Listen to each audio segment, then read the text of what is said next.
Honorable Speaker, sir, on the sacred occasion of Magh Purnima and the birth anniversary of Guru Ravidas, I present the budget for the year 2026-2027. Since we assumed office 12 years ago, India's economic trajectory has been marked by stability, fiscal discipline, sustained growth, and moderate inflation. This is the result of conscious choices we have made, even in times heightened uncertainty and disruption. Our government, led by Honorable Prime Minister Modi, has decisively and consistently chosen action over ambivalence, reform over rhetoric, and people over populism. We have pursued far-reaching structural reforms, fiscal prudence and monetary stability, whilst maintaining a strong thrust on public investment. Keeping Atmanirbharta as a lodestar, we have built domestic manufacturing capacity, energy security, and reduced critical import dependencies. Simultaneously, we have ensured that citizens benefit from every action of the government, undertaking reforms to support employment generation, agricultural productivity, household purchasing power, and universal services to people.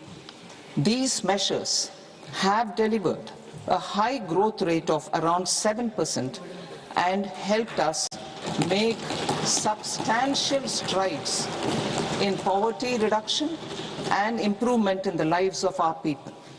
Today, we face an external environment in which trade and multilateralism are imperiled and access to resources and supply chains are disrupted. New technologies are transforming production systems while sharply increasing demands on water, energy, and critical minerals. India will continue to take confident steps towards Vikasit Bharat, balancing ambition with inclusion. As a growing economy with expanding trade and capital needs, India must also remain deeply integrated with global markets, exporting more and attracting stable long-term investment. As I begin Part A, I want to express my gratitude to the people for standing firmly with us as we forge our way together towards becoming one of the largest economies of the world.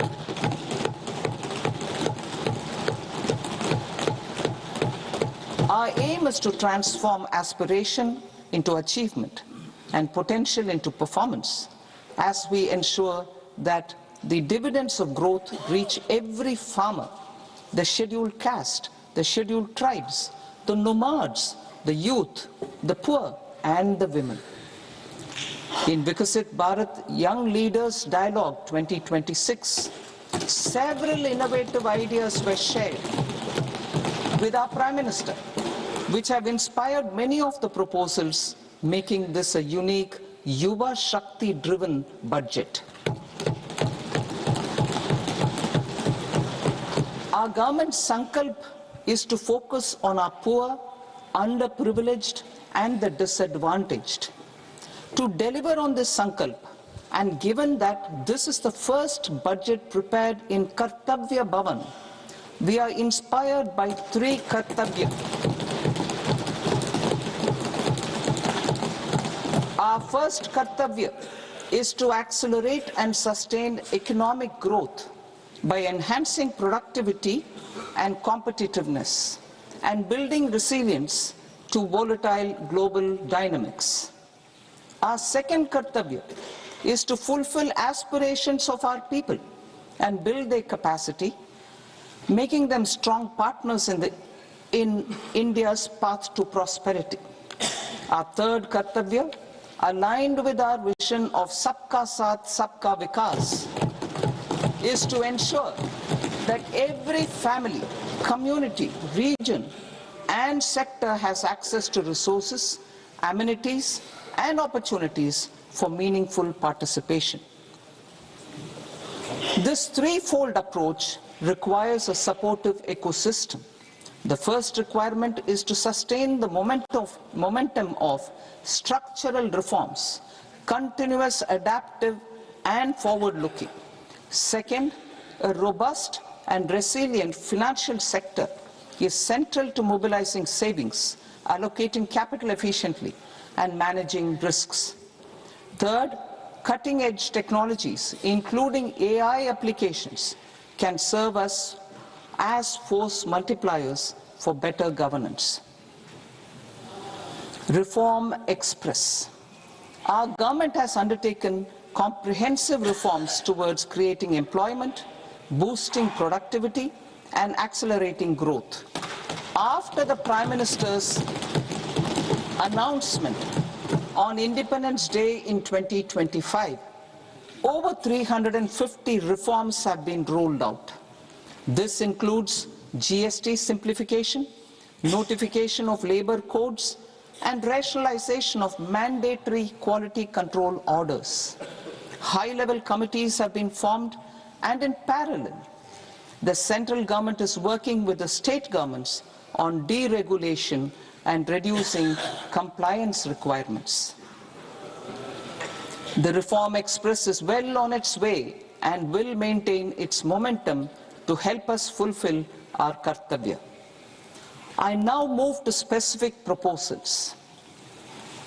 Under our first kartavya, to accelerate and sustain economic growth, I propose interventions in 6 areas. 1. Scaling up manufacturing in 7 strategic and frontier sectors. 2. Rejuvenating legacy industrial sectors. 3. Creating champion MSMEs. 4.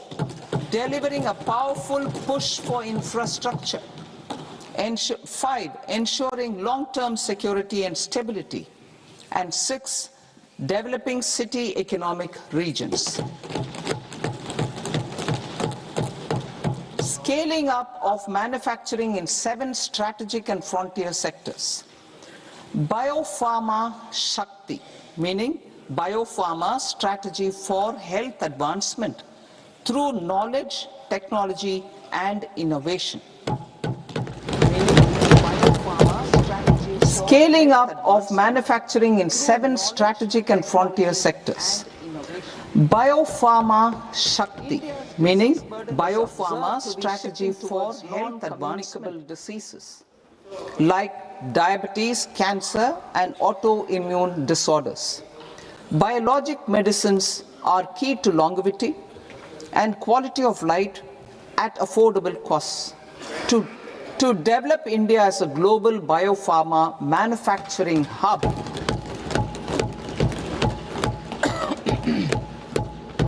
I propose the Biopharma Shakti with an outlay of 10,000 crores over the next 5 years. This will build the ecosystem for domestic production of biologics and biosimilars. The strategy will include a biopharma-focused network with 3 new national institutes of pharmaceutical education and research, popularly known as NIPERs, and upgrading 7 existing ones. It will also create a network of 1,000 accredited India clinical trials sites. We propose to strengthen the Central Drug Standard Control Organization to meet global standards and approve timeframes through approval timeframes through a dedicated scientific review cadre and specialists. India's Semiconductor Mission 1.0 expanded India's semiconductor sector capabilities. Building on this, we will launch ISM 2.0 to produce equipment and materials, design full-stack Indian IP, and fortify supply chains. We will also focus on industry-led research and training centers to develop technology and skilled workforce. The Electronics Components Manufacturing Scheme, launched in April 2025 with an outlay of 22,919 crores, already has investment commitments at double the targets. We propose to increase the outlay to 40,000 crores to capitalize on this momentum.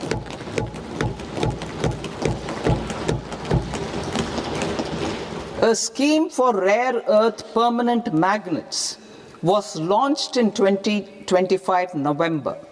We now propose to support the mineral-rich states of Odisha, Kerala, Andhra Pradesh and Tamil Nadu to establish dedicated rare earth corridors to promote mining, processing, research and manufacturing.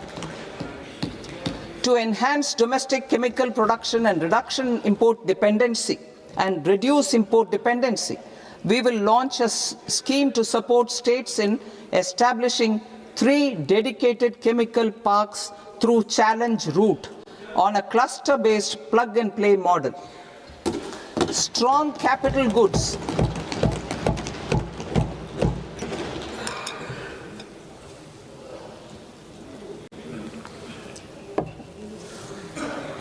Strong capital goods capability is a determinant of productivity and quality across different sectors. Towards building this capacity, I propose the following. High-tech tool rooms will be established by central public sector enterprises at 2 locations as digitally enabled automated service bureaus that locally design, test and manufacture high-precision components at scale and at lower cost.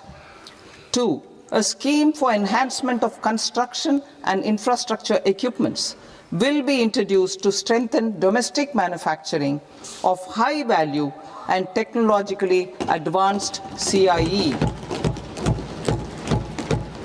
This can range from lifts in a multi-storied apartment or firefighting equipment in multiplexes, large or small, and to tunnel boring equipments for building metros and high-altitude roads.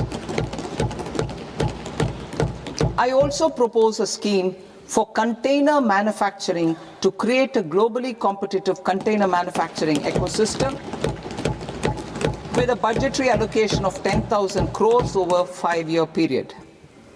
For the labor-intensive textile sector, I propose an integrated program with 5 subparts. 1. The National Fiber Scheme for self-reliance in natural fibers, such as silk, wool and jute, man-made fibers, and new age fibers. Textile expansion and employment scheme to modernize traditional clusters with capital support for machinery, technology upgradation, and common testing and certification centers. 3. The National Handloom and Handicraft Program to integrate and strengthen existing schemes and ensure targeted support for weavers and artisans. Tex Eco Initiative to promote globally competitive and sustainable textiles and apparels. Samarth 2.0 to modernize the upgrade the textile skilling ecosystem through collaboration with industry and academic institutions. Further, I propose to set up mega textile parks in challenge mode. They can also focus on bringing value addition to technical textiles. I propose to launch the Mahatma Gandhi Gram Swaraj initiative to strengthen khadi, handloom and handicrafts. This will help in global market linkage and branding. It will streamline and support training, skilling, quality of process and production. This will benefit our weavers, village industries, one district, one product ODOP initiative and also our rural youth. India has the potential to emerge as a global hub for high quality, affordable sports goods.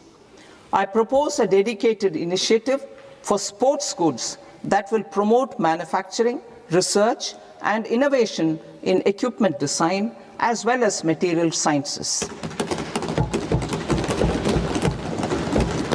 Rejuvenation of legacy industrial clusters.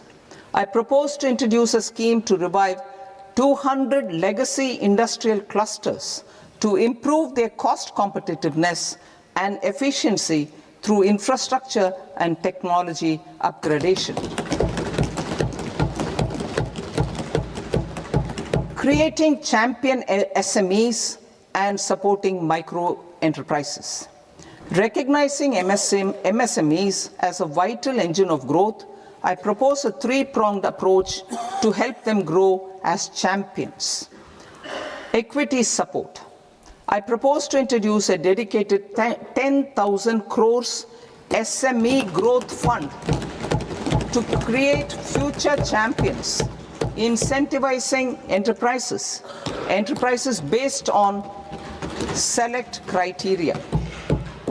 I also propose to top up the Self-Reliant India Fund set up in 2021 with 2,000 crores to continue support to micro enterprises and maintain their access to risk capital. Liquidity support. With TREDS, more than 7 lakh crore has been made available to MSMEs. To leverage its full potential, I propose 4 measures. 1. Mandate TREDS as the transaction settlement platform for all purchases from MSMEs by CPSEs, serving as a benchmark for other corporates. 2. Introduce a credit guarantee support mechanism through CGTMSE for invoice discounting on TREDS platform. 3. Link GEM with TREDS for sharing information with financiers about government purchases from MSMEs, encouraging cheaper and quicker financing. 4. Introduce TREDS receivables as asset-backed securities, helping develop a secondary market, enhancing liquidity and settlement of transactions. Professional support. Government will facilitate professional institutions such as the ICAI, ICSI, ICMAI to design short-term modular courses and practical tools to develop a cadre of corporate mitras, especially in Tier 2 and Tier 3 towns. These accredited para-professionals will help MSMEs meet compliance requirements at affordable costs. Infrastructure. During this past decade, our government has undertaken several initiatives for large-scale enhancement of public infrastructure, including through new financing instruments such as Infrastructure Investment Trust (InvITs) and Real Estate Investment Trust (REITs), and institutions like NIIF and NABFID. We shall continue to focus on developing infrastructure in cities with over 5 lakh population, that is Tier 2, Tier 3 cities, which have expanded to become growth centers. Public capital expenditure has increased manifold from 2 lakh crore in 2014-15 to an allocation of 11.2 lakh crore in BE 25-26. In this coming year, that is financial year 2026-27, I propose to increase it to 12.2 lakh crores to continue the momentum. To strengthen the confidence of private developers regarding risks during infrastructure development and construction phase, I propose to set up an infrastructure risk guarantee fund to provide prudentially calibrated partial credit guarantee to lenders. Over the years, REITs have emerged as a successful instrument for asset monetization. I propose to accelerate recycling of significant real estate assets of the CPSEs through the setting up of dedicated REITs. To promote environmentally sustainable movement of cargo, I propose to 1. Establish new dedicated freight corridors connecting Dankuni in the east to Surat in the west. Operationalize 20 new national waterways over the next 5 years. Starting with National Waterways 5 in Orissa to connect mineral-rich areas of Talcher and Angul and industrial centers like Kalinga Nagar to the ports of Paradeep and Dhamra. Training institutes will be set up as regional centers of excellence for development of required manpower for these waterways. This will benefit youth in the entire stretch of the waterways to train and acquire skills. Further, a ship repair ecosystem catering to inland waterways will also be set up at Varanasi and Patna. And C. Launch a coastal cargo promotion scheme for incentivizing a modal shift from rail to road to increase the share of inland waterways and coastal shipping from 6% to 12% by 2047. To enhance last mile and remote connectivity and promote tourism, I propose to give incentives to indigenize manufacturing of seaplanes. A seaplane VGF scheme will be also introduced to provide support for operations.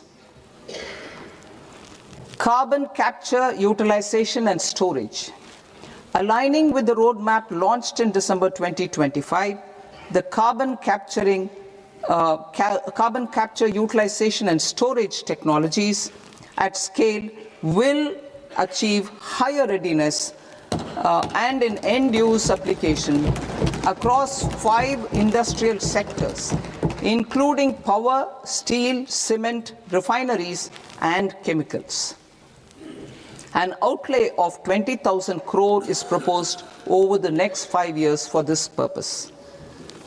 City economic regions. Cities are India's engines of growth, innovation, and opportunities. We shall now focus on Tier 2, Tier 3 cities, and even temple towns, which need modern infrastructure and basic amenities. This budget aims to further amplify the potential of cities to deliver the economic power of agglomerations by mapping city economic regions based on their specific growth drivers.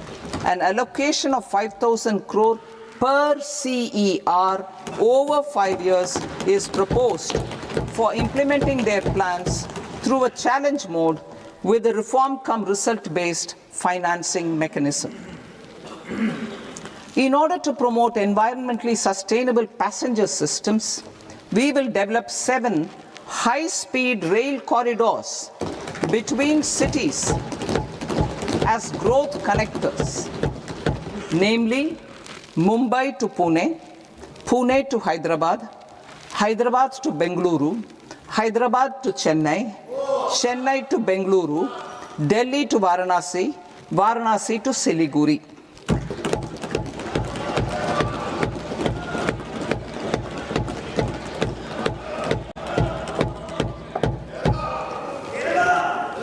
Financial sector. The Indian banking sector today is characterized by strong balance sheet, historic highs in profitability, improved asset quality, and coverage exceeding 98% of villages in the country. At this juncture, we are well placed to futuristically evaluate the measures needed to continue on the path of reform-led growth of this sector. I propose setting up a high-level committee on banking for Vikasit Bharat. High-level committee on banking for Vikasit Bharat to comprehensively review the sector and align it with India's next phase of growth, while safeguarding financial stability, inclusion, and consumer protection. The vision for NBFCs for Vikasit Bharat has been outlined with clear targets for credit disbursement and technology adoption in order to achieve scale and improve efficiency in the public sector NBFCs. As a first step, it is proposed to restructure the Power Finance Corporation and Rural Electrification Corporation. I propose a comprehensive review of the foreign exchange management non-debt instruments rules to create a more contemporary, user-friendly framework for foreign investments consistent with India's evolving economic priorities. Corporate bond market. I propose to introduce a market-making framework with suitable access to funds and derivatives on corporate bond indices. I also propose to introduce total return swaps on corporate bonds. Municipal bonds. To encourage the issuance of municipal bonds of higher value by larger cities, I propose an incentive of 100 crore rupees for a single bond issuance. 100 crore rupees for a single bond issuance of more than 1,000 crore. The current scheme under Amrit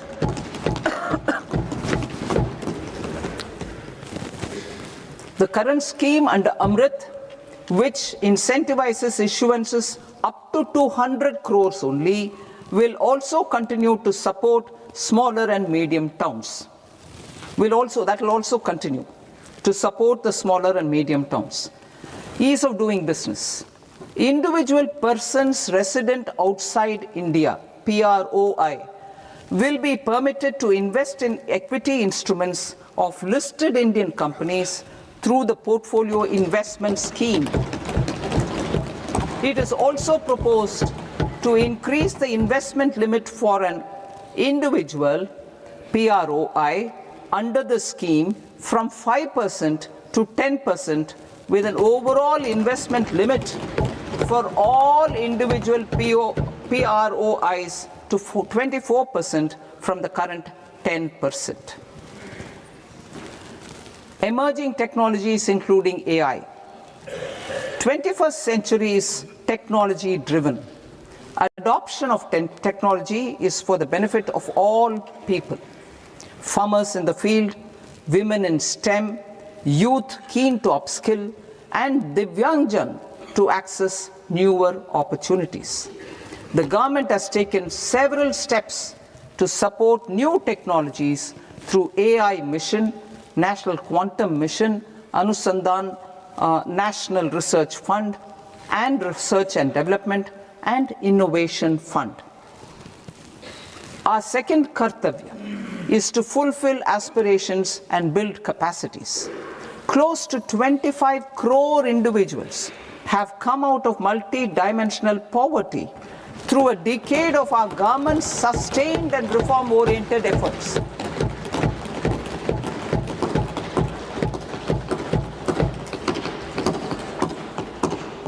Our government has therefore decided to place a renewed emphasis on the service sector to provide a pathway to fulfilling aspirations of a youthful India, with several steps to support new technologies through AI Mission, National Quantum Mission, Anusandhan National Research Fund, and Research and Development and Innovation Fund. Our second kartavya is to fulfill aspirations and build capacities. Close to 25 crore individuals have come out of multi-dimensional poverty through a decade of our government's sustained and reform-oriented efforts.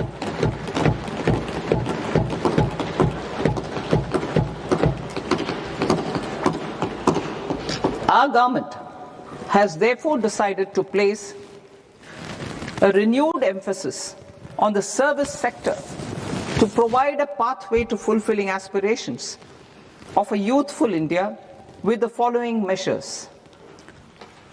I propose to set up a high-powered Education to Employment and Enterprises Standing Committee to recommend measures that focus on services sector as a core driver of Vikasit Bharat. This will make us a global leader in services with a 10% global share by 2047. The committee will prioritize areas to optimize the potential for growth, employment, and exports.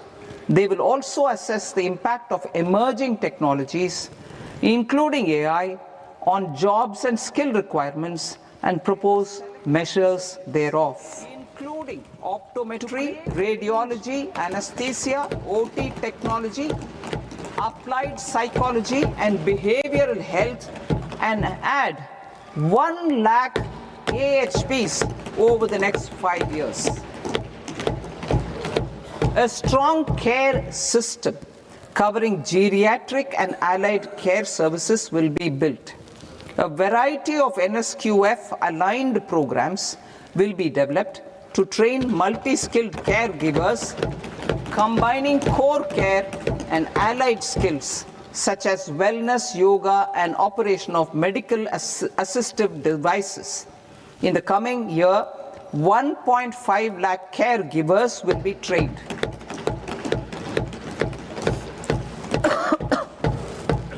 Hubs for medical value tourism.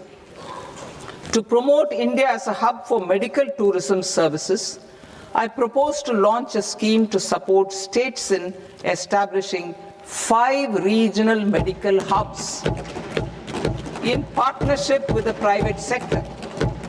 These hubs will serve as integrated healthcare complexes that combine medical, educational, and research facilities. They will have Ayush centers, medical value tourism facilitation centers, and infrastructure for diagnostics, post-care, and rehabilitation. These hubs will provide diverse opportunities, job opportunities for health professionals, including doctors and AHPs. Ancient Indian yoga, already respected in several parts of the world, was given a mass global recognition when Honorable Prime Minister took it to the UN. Post-COVID, Ayurveda gained a similar global acceptance and recognition. Exporting quality Ayurveda products helps farmers who grow the herbs and youth who process the products. To meet growing global demand, a few more steps are being taken. I propose to 1. Set up 3 new All India Institutes of Ayurveda. 2. Upgrade Ayush pharmacies and drug testing labs for higher standards of certification ecosystem and make available more skilled personnel. 3. Upgrade the WHO Global Traditional Medicine Center in Jamnagar to bolster evidence-based research, training, and awareness for traditional medicine. Animal husbandry. Livestock contributes to close to 16% of farm income, including of poor and marginal households. To scale up availability of veterinary professionals by more than 20,000, I propose to roll out a loan-linked capital subsidy support scheme for establishment of veterinary and para-veterinary colleges, veterinary hospitals, diagnostic laboratories, and breeding facilities in private sector. Collaboration between Indian and foreign institutions will also be facilitated. Orange economy. India's animation, visual effects, gaming and comics sector, AVGC sector, is a growing industry projected to require 2 million professionals by 2030. I propose to support the Indian Institute of Creative Technologies, Mumbai, in setting up AVGC content creator labs in 15,000 secondary schools all over the country and 500 colleges. The Indian design industry is expanding rapidly, and yet there is a shortage of Indian designers. I propose to establish, through Challenge Route, a new National Institute of Design to boost design education and development in the eastern region of India. Education. Our government will support states through Challenge Route in creating 5 university townships in the vicinity of major industrial and logistics corridors. These planned academic zones will host multiple universities, colleges, and research institutions, skill centers, and residential complexes. In higher education, STEM institutions, prolonged hours of study and laboratory work pose some challenges for girl students. Through VGF, Viability Gap Funding, and capital support, one girls' hostel will be established in every district.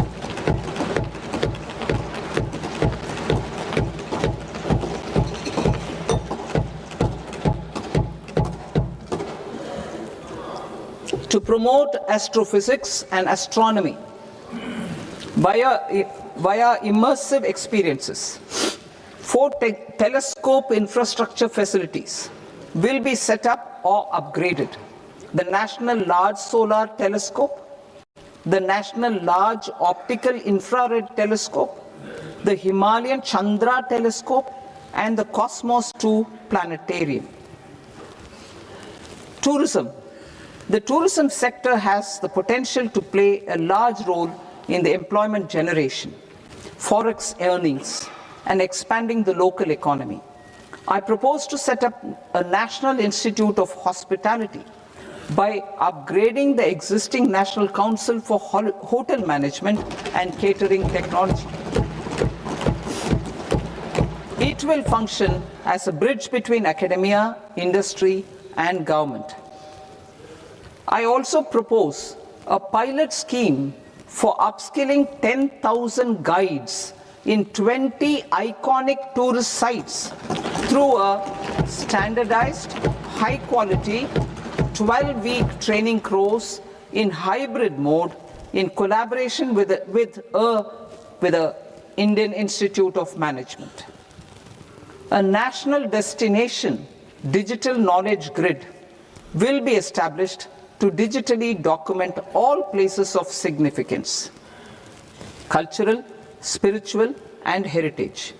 This initiative will create a new ecosystem of jobs for local researchers, historians, content creators, and technology partners. India has the potential and opportunity to offer world-class trekking and hiking experience. We will develop ecologically sustainable mountain trails in Himachal Pradesh, Uttarakhand, and Jammu Kashmir. Also in Araku Valley in the Eastern Ghats and Podigai Malai in the Western Ghats. Turtle trails along key nesting sites in the coastal areas of Odisha, Karnataka, and Kerala. And 3 bird watching trails along the Pulikat Lake in Andhra Pradesh, Tamil Nadu. It's on the border. Under the visionary leadership of Honorable Prime Minister, we established the International Big Cat Alliance in 2024. This year, India is hosting the first ever Global Big Cat Summit, where heads of governments and ministers from 95 range countries will deliberate on collective strategies for conservation. Heritage and culture tourism. I propose to develop 15 archaeological sites including Lothal, Dolavira, Rakigadi, Adichanallur, Saranath, Hastinapur, and Leh Palace into vibrant experiential cultural destinations. Excavated landscapes will be open to the public through curated walkways. Immersive storytelling skills and technologies will be introduced to help conservation labs, interpretation centers, and guides.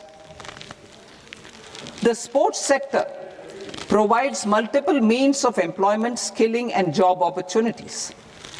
Taking forward the systematic nurturing of sports talent which is set in motion through the Khelo India program earlier, I propose to launch a Khelo India mission to transform the sports sector over the next decade. The mission will facilitate an integrated talent development pathway supported by training centers which are foundational, intermediate, and elite levels. B, systematic development of coaches and support staff. C, integration of sports science and technology. D, competitions and leagues to promote sports culture and provide platforms. And E, development of sports infrastructure for training and competition. Our third Kartavya aligns with our vision of Sabka Saath, Sabka Vikas towards Vikasit Bharat. This requires targeted efforts for 1. Increasing farmer incomes through productivity enhancement and entrepreneurship, with special attention to small and marginal farmers. B. Empowering Divyangjan through access to livelihood opportunities, training, and high-quality assistive devices. C. Empowering the vulnerable to access mental health and trauma care. D. Focus on the Purvodaya states and the Northeast region to accelerate development and employment opportunities. Fisheries. We will undertake initiatives for integrated development of 500 reservoirs and Amrit Sarovars. 2.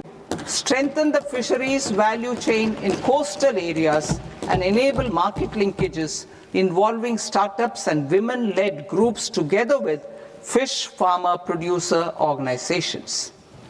Animal husbandry. To provide quality employment opportunities in rural and peri-urban areas, we will support the animal husbandry sector in entrepreneurship development through A. A credit-linked subsidy program. B. Scaling up and modernization of livestock enterprises. C. Enhanced creation of livestock, dairy, and poultry. Enhanced creation of livestock, dairy, and poultry-focused integrated value chains. And D. Encourage creation of livestock farmer-producer organizations. High-value agriculture. To diversify farm outputs, increase productivity, enhance farmers' incomes, and create new employment opportunities, we will support high-value crops such as coconut, sandalwood, cocoa, cashew in the coastal areas, agar trees in northeast, and nuts such as almonds, walnuts, and pine nuts in our hilly regions. All of them will be supported. India is the world's largest producer of coconuts.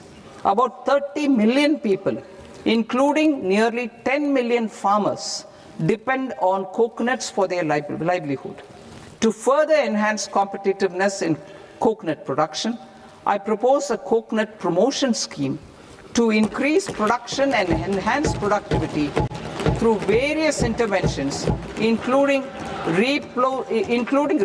replacing and non-productive trees with new saplings or plants or varieties in major coconut growing states. A dedicated program is proposed for Indian cashew and cocoa to make India self-reliant in raw cashew and coconut production and processing, enhance export competitiveness, and transform Indian cashew and Indian cocoa into premium global brands by 2030. Sandalwood. Sandalwood is closely linked to India's social and cultural heritage. Our government will partner with state governments to promote focused cultivation and post-harvest processing to restore the glory of the Indian sandalwood ecosystem, to rejuvenate old, low-yielding orchards and expand high-density cultivation of walnuts, almonds, and pine nuts. We will support a dedicated program to enhance farmer incomes and in bringing value addition by engaging youth. Bharat Vistar, that is virtually integrated system to access agricultural resources. I propose to launch Bharat Vistar, a multilingual AI tool that shall integrate the AgriStack portals and the ICAR package on agricultural practices with AI systems. This will enhance farm productivity, enable better decisions for farmers, and reduce risk by providing customized advisory support. She Marts for rural women-led enterprises. Building on the success of Lakpati Didi program, I propose to help women take the next step from credit-linked livelihoods to being owners of enterprises. Self-help entrepreneur, She Marts will be set up as community-owned retail outlets within the cluster-level federations through enhanced and innovative financing instruments. Empowering Divyangjan. Divyangjan Kaushal Yojana. Information technology, AVGC sectors, hospitality and food and beverages sectors often offer task-oriented and process-driven roles which are suitable for Divyangjan. We will ensure dignified livelihood opportunities through industry-relevant and customized training specific to each Divyangjan group. Divyang Sahara Yojana. Timely access to high-quality assistive devices for all eligible Divyangjan is a fundamental need. I propose to 1. Support the Artificial Limbs Manufacturing Corporation of India, Alimco, to set up and to scale up production of assistive devices, invest in R&D and AI integration, strengthen PM Divyasha Kendras, and support setting up of assistive technology marts as modern retail style centers where Divyangjan and senior citizens can see, try and purchase assistive products.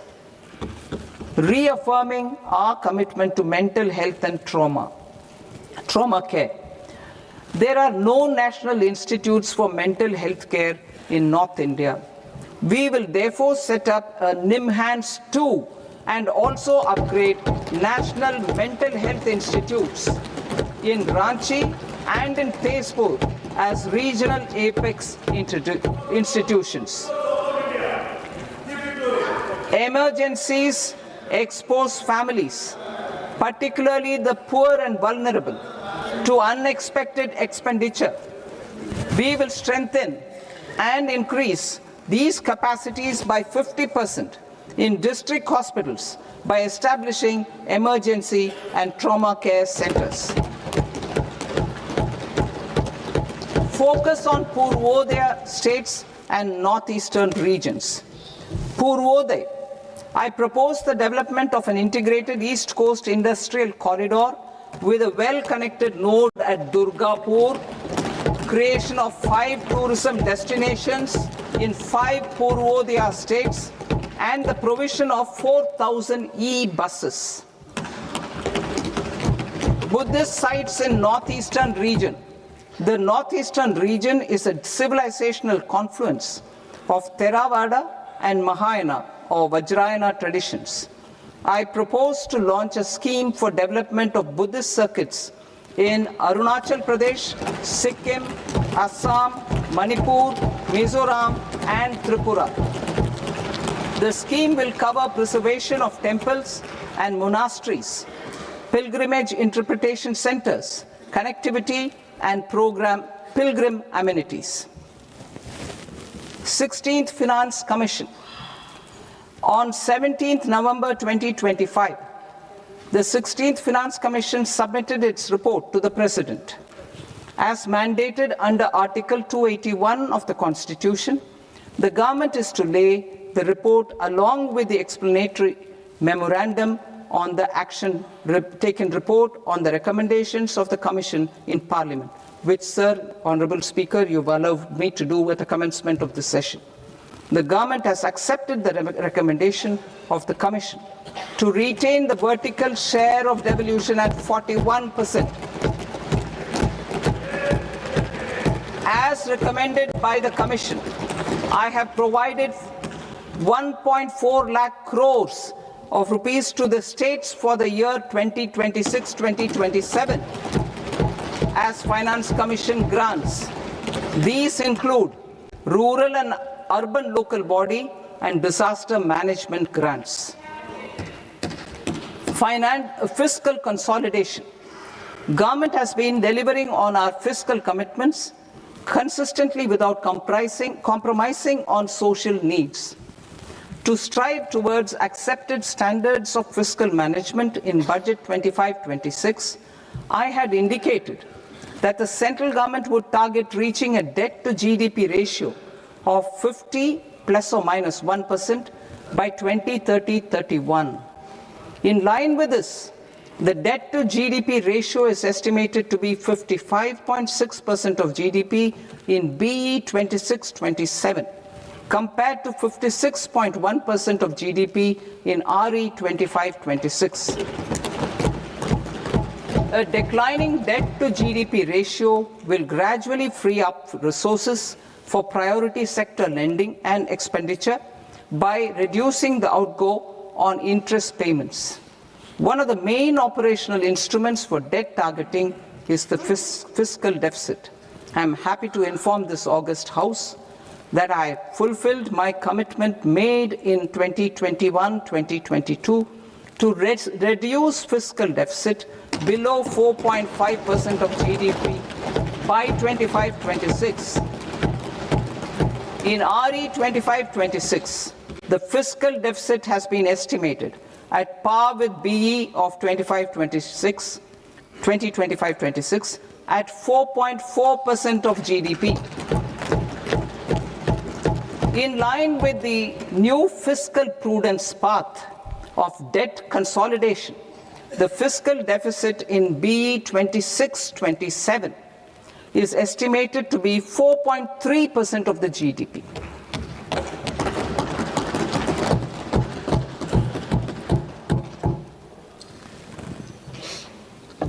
The revised estimates of the non-debt receipts are 34 lakh crore rupees, of which the centre's net tax receipts are 26.7 lakh crore. The revised estimate of the total expenditure is 49.6 lakh crore rupees, of which the capital expenditure is about 11 lakh crores. Budget estimates 2026 to 2027. Coming to 26-27, the non-debt receipts and the total expenditure are estimated as 36.5 lakh crore and 53.5 lakh crore respectively. The centre's net tax receipts are estimated at 28.7 lakh crore rupees. To finance the fiscal deficit, the net market borrowings from dated securities are estimated at 11.7 lakh crore rupees. The balance financing is expected to come from small savings and other sources.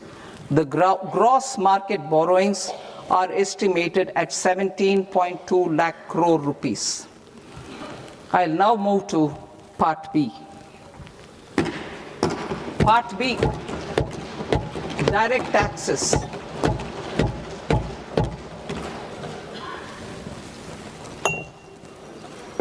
Honorable Speaker, sir, I now present my proposals on direct taxes. New Income Tax Act. In July 2024, I announced a comprehensive review of the Income Tax Act 1961. This was completed in a record time, and the Income Tax Act 2025 will come into effect from 1st April 2026. The simplified income tax rules and forms will be notified shortly, giving adequate time to taxpayers to acquaint themselves with its requirements. The forms have been redesigned such that ordinary citizens can comply without difficulty. Ease of living. I propose that any interest awarded by the Motor Accident Claims Tribunal to a natural person will be exempt from income tax, and any TDS on this account will be done away with. I propose to reduce TCS rate on the sale of overseas tour program package from the current 5% and 20% to 2% without any stipulation of amount. I propose to reduce TCS rate for pursuing education and for medical purposes under the Liberalized Remittance Scheme, popularly known as LRS, from 5% to 2%. Supply of manpower services is proposed to be specifically brought within the ambit of payment to contractors for the purpose of TDS to avoid ambiguity. Thus, TDS on these services will be at the rate of either 1% or 2% only. I propose a scheme for small taxpayers wherein a rule-based automated process will enable obtaining a lower or nil deduction certificate instead of filing an application with the assessing officer. For the ease of taxpayer holding securities in multiple companies, I propose to enable depositories to accept Form 15G or Form 15H from the investor and provide it directly to various relevant companies. I propose to extend time available for revising returns from 31st December to up to 31st March with the payment of a nominal fee. I also propose to stagger the timeline for filing of tax returns. Individuals with ITR 1 and ITR 2 returns will continue to file till 31st July, and non-audit business cases or trusts are proposed to be allowed time till 31st August. TDS on sale of immovable property by a non-resident is proposed to be deducted and deposited through resident buyers and his or her PAN-based challan instead of requiring a TAN, which is a temporary accounting number. To address practical issues of small taxpayers like students, young professionals, tech employees, relocated NRIs, and such others, I propose to introduce a one-time 6-month foreign asset disclosure scheme for these taxpayers to disclose income or assets below a certain size. This scheme would be applicable for two categories of taxpayers, namely A, who did not disclose their overseas income or assets, and B, who disclosed their overseas income and or paid due tax but could not declare the asset acquired. For category A, the limit of undisclosed income or asset is proposed to be up to 1 crore rupees. They need to pay 30% of fair market value of asset or 30% of undisclosed income as tax and 30% as additional income tax in lieu of penalty, and would thereby get immunity from prosecution. For category B, asset value is proposed to be up to 5 crore rupees. Here, immunity from both penalty and prosecution will be available with a payment of fee of 1 lakh rupees. Rationalizing penalty and prosecution. Multiplicity of proceedings are hindrance to the ease of doing business. I propose to integrate assessment and penalty proceedings by way of a common order for both. There will be no interest liability on the taxpayer on the penalty amount for the period of appeal before the first appellate authority, irrespective of the outcome of appeal process. Further, quantum of prepayment is being reduced from 20% to 10% and will continue to be calculated only on core tax demand. As an additional measure for reducing litigation, I propose to allow taxpayers to update their returns even after reassessment proceedings have been initiated, and an additional 10% tax rate over and above the rate applicable for the relevant year. The assessing officer will then use only this updated return in his proceedings.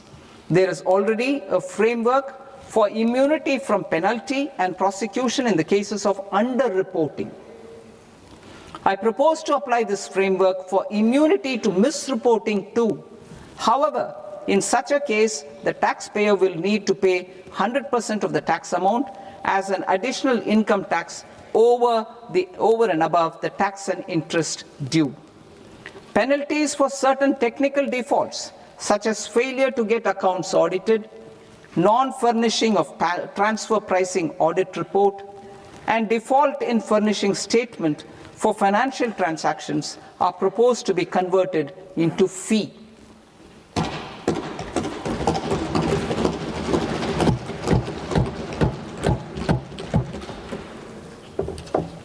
I propose to rationalize prosecution framework under Income Tax Act while maintaining a careful balance for deterrence in some serious offence. Non-production of books of account and documents and requirement of TDS payment where payment is made in kind are being decriminalized. Further, minor offences will attract fine only. The remaining prosecutions will be graded commensurate with the quantum of offence. They will entail only simple imprisonment with maximum imprisonment reduced to 2 years and power to courts to convert even those into fines. There is no penalty. There is no penalty presently for non-disclosure of non-immovable foreign assets with aggregate value less than 20 lakh rupees. I propose to also provide them with immunity from prosecution with retrospective effect from 1/10/2024.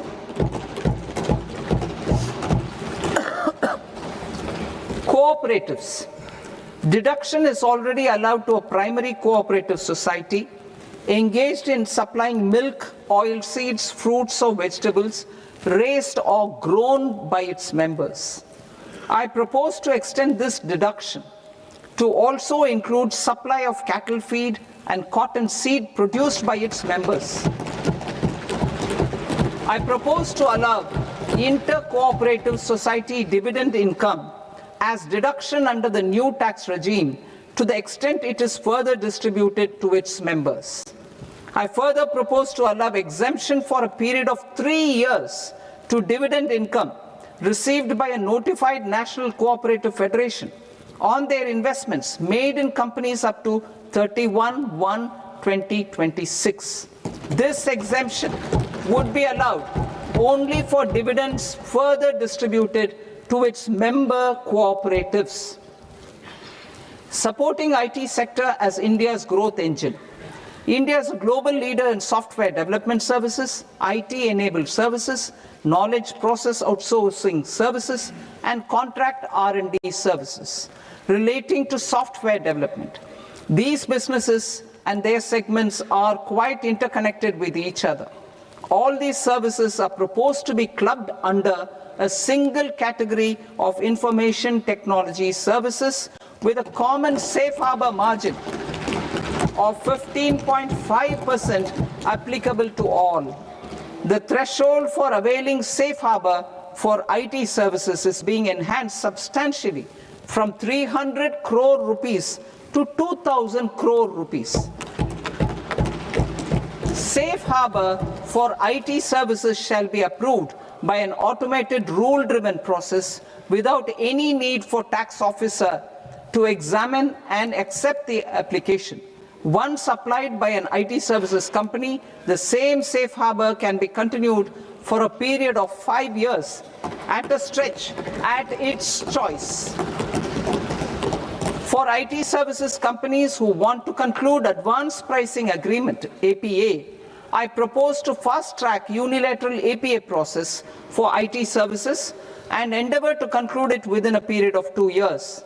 The period of 2 years can be extended by a further period of 6 months on taxpayers' request.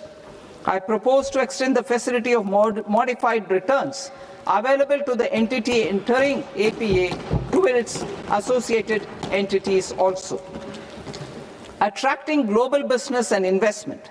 Recognizing the need to enable critical infrastructure and boost investment in data centers, I propose to provide tax holiday till 2047 to any foreign company that provides cloud services to customers globally by using data center services from India. It will, however, need to provide services to Indian customers through an Indian reseller entity. I also propose to provide a safe harbor of 15% on cost in case the company providing data center services from India is a related entity. To harness the efficiency of just-in-time logistics for electronic manufacturing, I propose to provide safe harbor to non-residents for component warehousing in a bonded warehouse at a profit margin of 2% of the invoice value. The resultant tax of about 0.7% will be much lower than in competing jurisdictions. To provide fillip to toll manufacturing in India, I propose to provide exemption from income tax for 5 years to any non-resident who provides capital goods, equipment, or tooling to any toll manufacturer in a bonded zone. To encourage vast pool of global talent to work in India for a longer period of time, I propose to provide exemption to global, non-India sourced income of a non-resident expert for a stay period of 5 years under notified schemes. I propose to provide exemption from minimum alternate tax, the MAT, to all non-residents who pay tax on presumptive basis. Tax administration. I propose to constitute a joint committee of Ministry of Corporate Affairs and Central Board of Direct Taxes for incorporating the requirements of income computation and disclosure standards, the ICDS, in the Indian Accounting Standards Ind AS itself. Separate accounting requirement based on ICDS will be done away with from the tax year 27-28. To support Prime Minister Modi's vision of homegrown accounting and advisory firms to become global leaders, I propose to rationalize the definition of accountant for the purposes of safe harbor rules. Other tax proposals. Change in taxation of buyback was brought in to address the improper use of buyback route by promoters. In the interest of minority shareholders, I propose to tax buyback for all types of shareholders as capital gains. However, to disincentivize misuse of tax arbitrage, promoters will pay an additional buyback tax. This will make effective tax 22% for corporate promoters. For non-corporate promoters, the effective tax will be 30%. TCS rate for sellers of specific goods, namely alcoholic liquor, scrap, and minerals will be rationalized to 2%, and that on tendu leaves will be reduced from 5% to 2%. I propose to raise the STT on futures to 0.05% from the present 0.02%.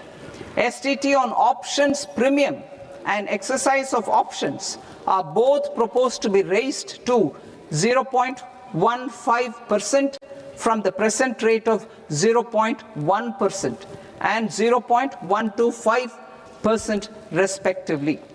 We reformed the taxation landscape for corporates in 2019 by providing them a simplified regime with lower tax rate so that they could productively focus on business rather than on claim of deductions and exemptions. To encourage companies to shift to the new regime, set off of brought forward MAT credit, minimum alternate tax credit, is proposed to be allowed to companies only in the new regime. Set off using available MAT credit is proposed to be allowed to an extent of 1/4 of the tax liability in the new regime. MAT is proposed to be made final tax, so there will be no further credit accumulation from 1st April 2026. In line with this change, the rate of final tax is being reduced to 14% from the current MAT rate of 15%. The brought forward MAT credit of taxpayers accumulated till 30th March 2026 will continue to be available to them for set off as above. Indirect taxes. I shall now take up proposals related to indirect taxes. My proposals for customs and central excise aim to further simplify the tariff structure, support domestic manufacturing, promote export competitiveness, and correct inversion in duty. To continue weeding out long continuing customs duty exemptions, I propose to remove certain exemptions on items which are being manufactured in India or where the imports are negligible. Similarly, to further simplify the process of ascertaining the rate of duty applicable on a particular item, I propose to incorporate certain effective rates in various customs notifications to the tariff schedule itself. I shall now take up sector-specific proposals. Promotion of exports of marine, leather, and textile products.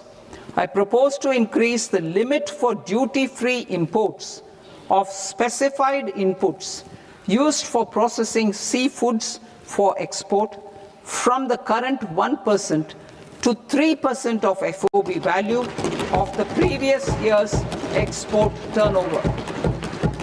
I also propose to allow duty-free imports of specified inputs, which is currently available for exports of leather or synthetic footwear, to exports of shoe uppers as well.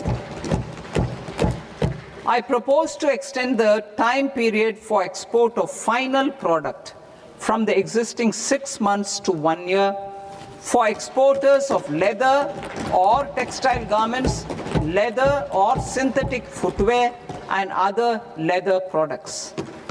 Energy transition and security. I propose to extend the basic customs duty exemption given to capital goods used for manufacturing lithium-ion cells for batteries to those used for manufacturing lithium-ion cells for battery energy storage systems also. I propose to exempt basic customs duty on import of sodium antimonate for use in manufacture of solar glass. Nuclear power. I propose to extend the existing basic customs duty exemption on imports of goods required for nuclear power projects till the year 2035 and expand it for all nuclear plants irrespective of their capacity. critical minerals, it is proposed to provide basic customs duty exemption to the import of capital goods required for the processing of critical minerals in India. Biogas blended CNG. I propose to exclude the entire value of biogas while calculating the central excise duty payable on biogas blended CNG. Civil and defense aviation. I propose to exempt basic customs duty on components and parts required for the manufacture of civilian training and other aircrafts. It is proposed to exempt basic customs duty on raw materials imported for the manufacture of parts of aircraft to be used in maintenance, repair, or overall requirements by units in the defense sector. Electronics. To deepen value addition in the consumer electronics sector, I propose to exempt basic customs duty on specified parts used in the manufacture of microwave ovens. Special economic zone. To address the concerns arising about utilization of capacity by manufacturing units in the special economic zones due to global trade disruptions, I propose as a special one-time measure to facilitate sales by eligible manufacturing units in SEZs to the domestic tariff area at concessional rates of duty. The quantity of such sales will be limited to a prescribed proportion of their exports. Necessary regulatory changes will be undertaken to operationalize the measures while ensuring level playing field for the units working in the DTA. Ease of living. To rationalize the customs duty structure for goods imported for personal use, I propose to reduce the tariff rate on all dutiable goods imported for personal use from 20% to 10%. To provide relief to patients, particularly those suffering from cancer, I propose to exempt basic customs duty on 17 drugs or medicines.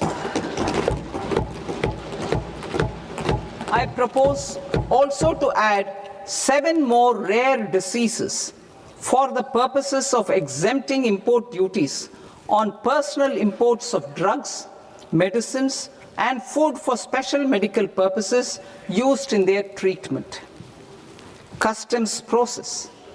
India's role and share in the global trade is poised for a major leap in line with our ambition and journey towards Vikasit Bharat. In this regard, I propose many measures for custom processes to have minimal intervention for smoother and faster movement of goods and greater certainty to the trade. Trust-based systems. I propose to enhance duty deferral period for Tier 2 and Tier 3 authorized economic operators, known as AEOs, from 15 days to 30 days. I propose to provide eligible manufacturer importers the same duty deferral facility. This should encourage them to get themselves accredited as a full-fledged Tier 3 AEO in due course. To provide greater certainty and for better business planning, I propose to extend validity period of advance ruling binding on customs from the present 3 years to 5 years. In the spirit of the whole of government approach,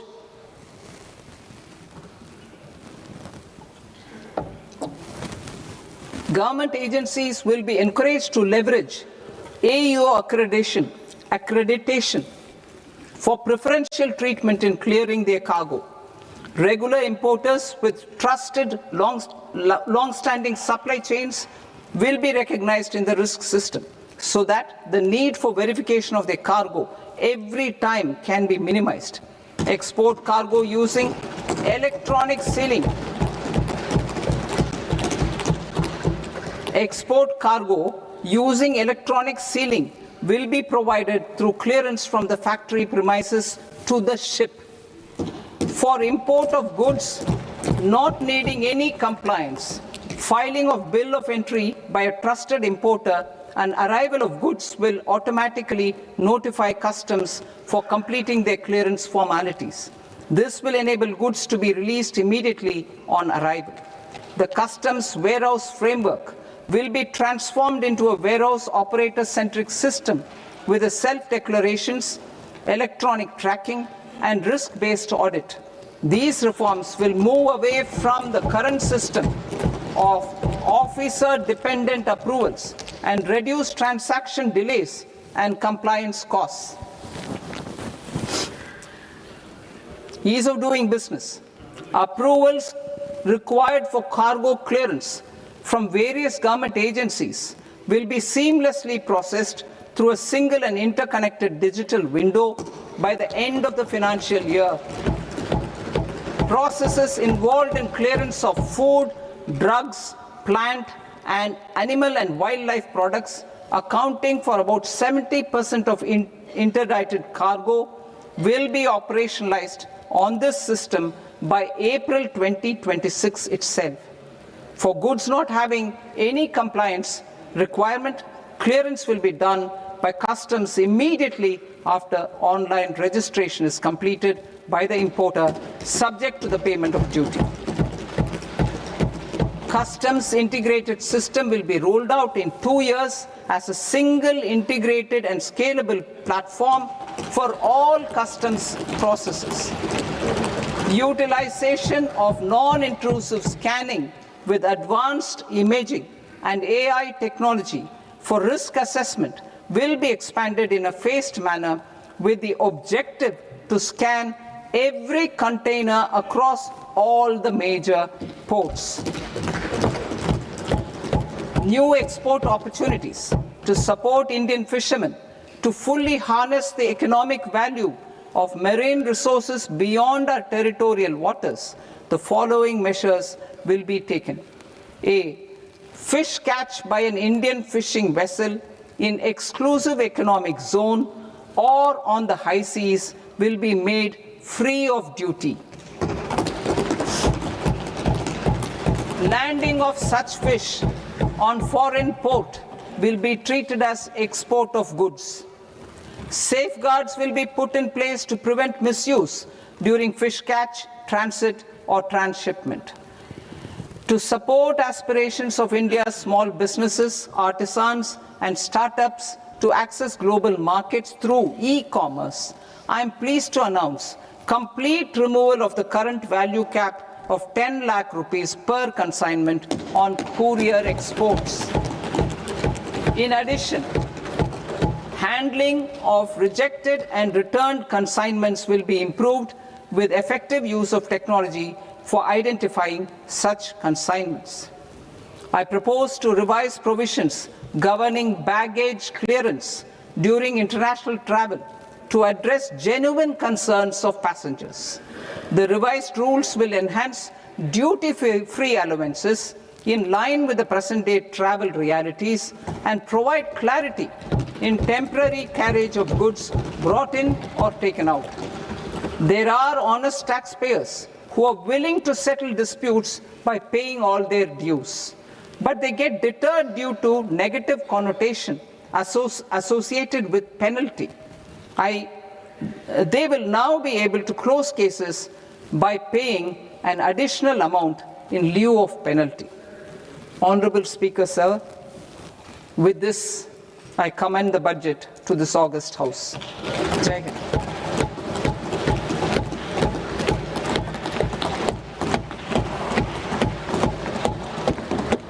One and a half hours.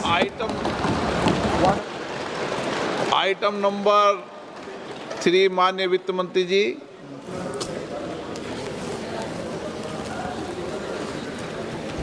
Item number 2, sir. 3. Sir, with your permission, I rise to lay on the table of the following statements under Section 3, 1 of the Fiscal Responsibility and Budget Management Act of 2003.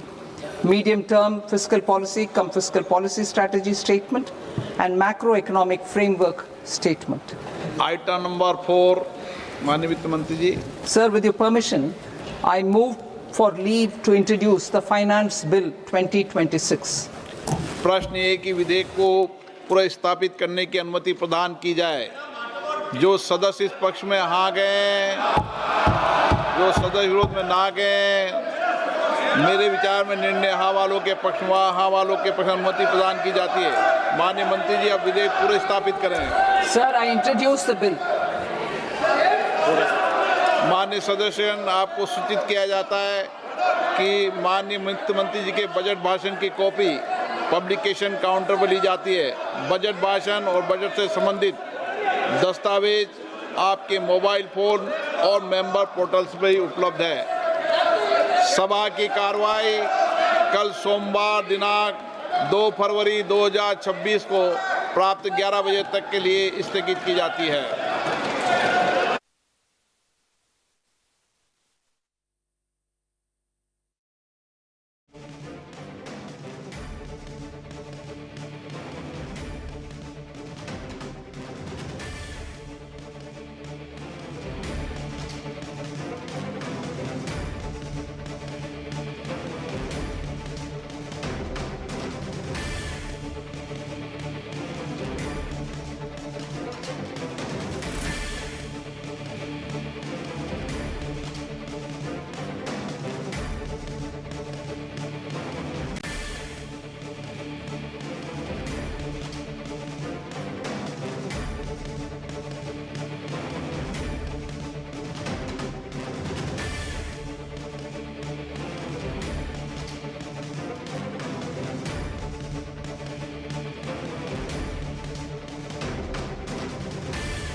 Enhance competitiveness in coconut production, I propose a coconut promotion scheme to increase production and enhance productivity through various interventions, including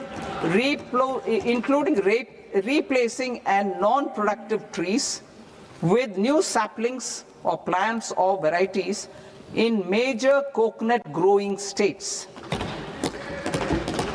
A dedicated program is proposed for Indian cashew and cocoa to make India self-reliant in raw cashew and coconut production and processing, enhance export competitiveness, and transform Indian cashew and Indian cocoa into premium global brands by 2030. Sandalwood. Sandalwood is closely linked to India's social and cultural heritage. Our government will partner with state governments to promote focused cultivation and post-harvest processing to restore the glory of the Indian sandalwood ecosystem, to rejuvenate old, low-yielding orchards and expand high-density cultivation of walnuts, almonds, and pine nuts. We will support a dedicated program to enhance farmer incomes and in bringing value addition by engaging youth. Bharat Vistar, that is virtually integrated system to access agricultural resources. I propose to launch Bharat Vistar, a multilingual AI tool that shall integrate the AgriStack portals and the ICAR package on agricultural practices with AI systems. This will enhance farm productivity, enable better decisions for farmers, and reduce risk by providing customized advisory support. She Marts for rural women-led enterprises. Building on the success of Lakpati Didi program, I propose to help women take the next step from credit-linked livelihoods to being owners of enterprises. Self-help entrepreneur, She Marts will be set up as community-owned retail outlets within the cluster-level federations through enhanced and innovative financing instruments. Empowering Divyangjan. Divyangjan Kaushal Yojana. Information technology, AVGC sectors, hospitality and food and beverages sectors often offer task-oriented and process-driven roles which are suitable for Divyangjan. We will ensure dignified livelihood opportunities through industry-relevant and customized training specific to each Divyangjan group. Divyang Sahara Yojana. Timely access to high-quality assistive devices for all eligible Divyangjan is a fundamental need. I propose to 1. Support the Artificial Limbs Manufacturing Corporation of India, Alimco, to set up and to scale up production of assistive devices, invest in R&D and AI integration, strengthen PM Divyasha Kendras, and support setting up of assistive technology marts as modern retail style centers where Divyangjan and senior citizens can see, try and purchase assistive products. Reaffirming our commitment to mental health and trauma care. There are no national institutes for mental health care in North India. We will therefore set up a NIMHANS 2 and also upgrade national mental health institutes in Ranchi and in Tezpur as regional apex institutions. Emergencies expose families, particularly the poor and vulnerable, to unexpected expenditure. We will strengthen and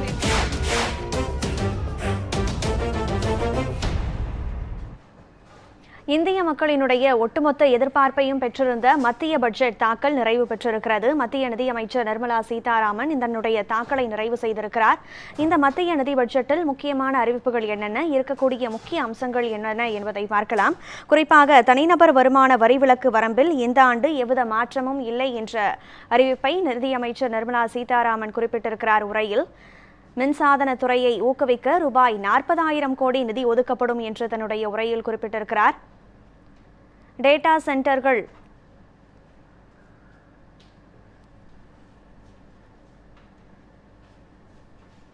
தனிநபர் வருமான வரியை பொறுத்தமட்டில் ரூபாய் 4 லட்சம் வரை பெறுபவர்கள் வரி செலுத்த வேண்டாம் என்பதாக குறிப்பிடப்பட்டிருக்கிறது. ரூபாய் 4 லட்சம் முதல் ரூபாய் 8 லட்சம் வரை வருமான வரி சம்பளம் பெறுபவர்கள் 5% வரையிலான வரி செலுத்த நேரிடும் என்றும், ரூபாய் 8 லட்சம் முதல் ரூபாய் 12 லட்சம் வரை ஊதியம் பெறுபவர்கள் 10% வரையும், ரூபாய் 12 லட்சம் முதல் ரூபாய் 16 லட்சம் வரை ஊதியம் பெறுபவர்கள் 15% வரையும், மேலும் 16 லட்சம் ரூபாய் முதல் ரூபாய் 20 லட்சம் வரை ஊதியம் பெறுபவர்கள் 20% வரி செலுத்த வேண்டும் என்றும், ரூபாய் 20 லட்சம் முதல் ரூபாய் 24 லட்சம் வரை ஊதியம் பெறுபவர்கள் 25 லட்சம் வரி செலுத்த வேண்டும் என்ற இந்த தனிநபர் வருமான வரி விலக்கு வரம்பில் எவ்வித மாற்றமும் இந்த ஆண்டு இல்லை என்பதாக தன்னுடைய உரையில் குறிப்பிட்டிருக்கிறார் நிதியமைச்சர்.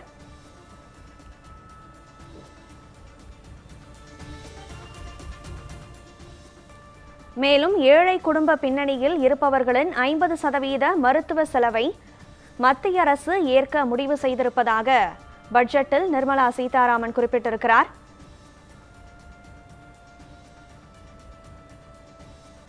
கிராம மற்றும் நகர்ப்புறங்களில் பேரிடர் மீட்பிற்காக 1.4 லட்சம் கோடி நிதி ஒதுக்கி நிதி ஆணையம் ஒப்புதல் வழங்கியிருப்பதாகவும் பட்ஜெட்டில் குறிப்பிட்டிருக்கிறார் நிதியமைச்சர்.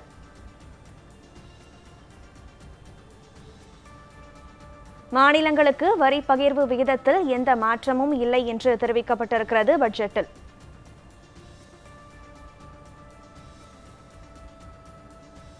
நிதி பற்றாக்குறை 4.3% குறைக்கப்படும் என்றும் நிதியமைச்சர் நிர்மலா சீதாராமன் தெரிவித்திருக்கிறார்.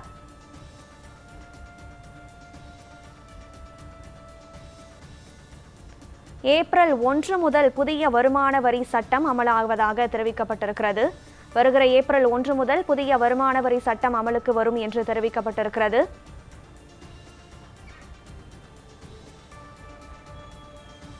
ரூபாய் 5000 கோடியில் பொருளாதார மண்டலம் இந்தியா முழுவதும் விரிவுபடுத்தப்படும் என்று குறிப்பிடப்பட்டிருக்கிறது பட்ஜெட்டில்.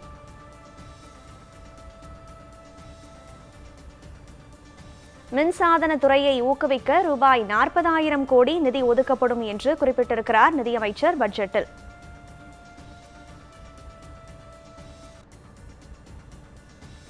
மருத்துவம் கல்விக்கான மூலத்தொகையில் வசூலிக்கப்படும் வரி TCS 5%-லிருந்து 2% குறைக்கப்பட்டிருக்கிறது.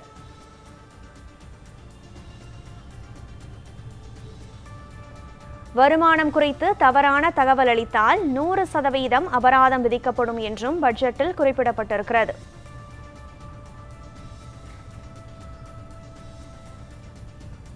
வெளிநாட்டு சுற்றுலாவிற்கான வரி பிடித்தம் 2% குறைக்கப்பட்டிருக்கிறது.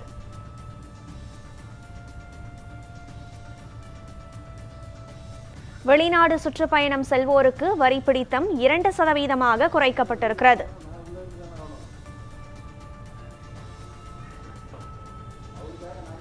இந்தியாவில் டேட்டா சென்டர்கள் அமைக்கும் வெளிநாட்டு நிறுவனங்களுக்கு 2047 வரை வரி சலுகை வழங்கப்படும் என்று பட்ஜெட் தெரிவிக்கிறது.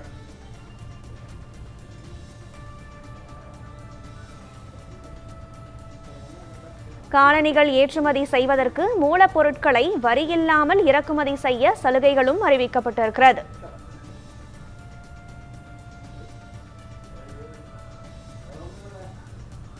மின்சார வாகனங்களை ஊக்குவிக்கும் வகையில் லித்தியம் பேட்டரிகளுக்கான இறக்குமதி வரி இல்லை என்ற அறிவிப்பு வெளியாகியிருக்கிறது.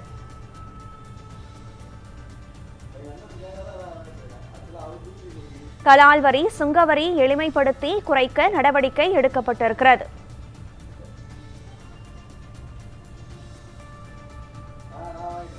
புற்றுநோய்க்கு தேவையான 17 மருந்து வகைகளுக்கு அடிப்படை சுங்க வரியில் இருந்து விலக்கு அளிக்கப்படுவதாக அறிவிப்பு தெரிவிக்கிறது.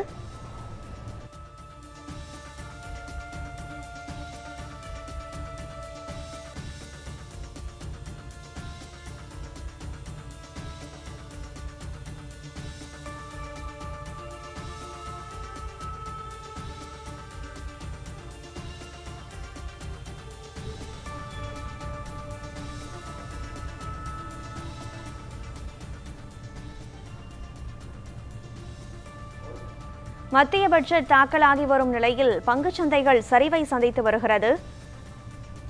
இன்று மத்திய பட்ஜெட் தாக்கல் செய்யப்பட்டிருக்கும் நிலையில் பங்குச்சந்தைகள் சரிவை சந்தித்து வரும் செய்தியை பார்க்கிறோம்.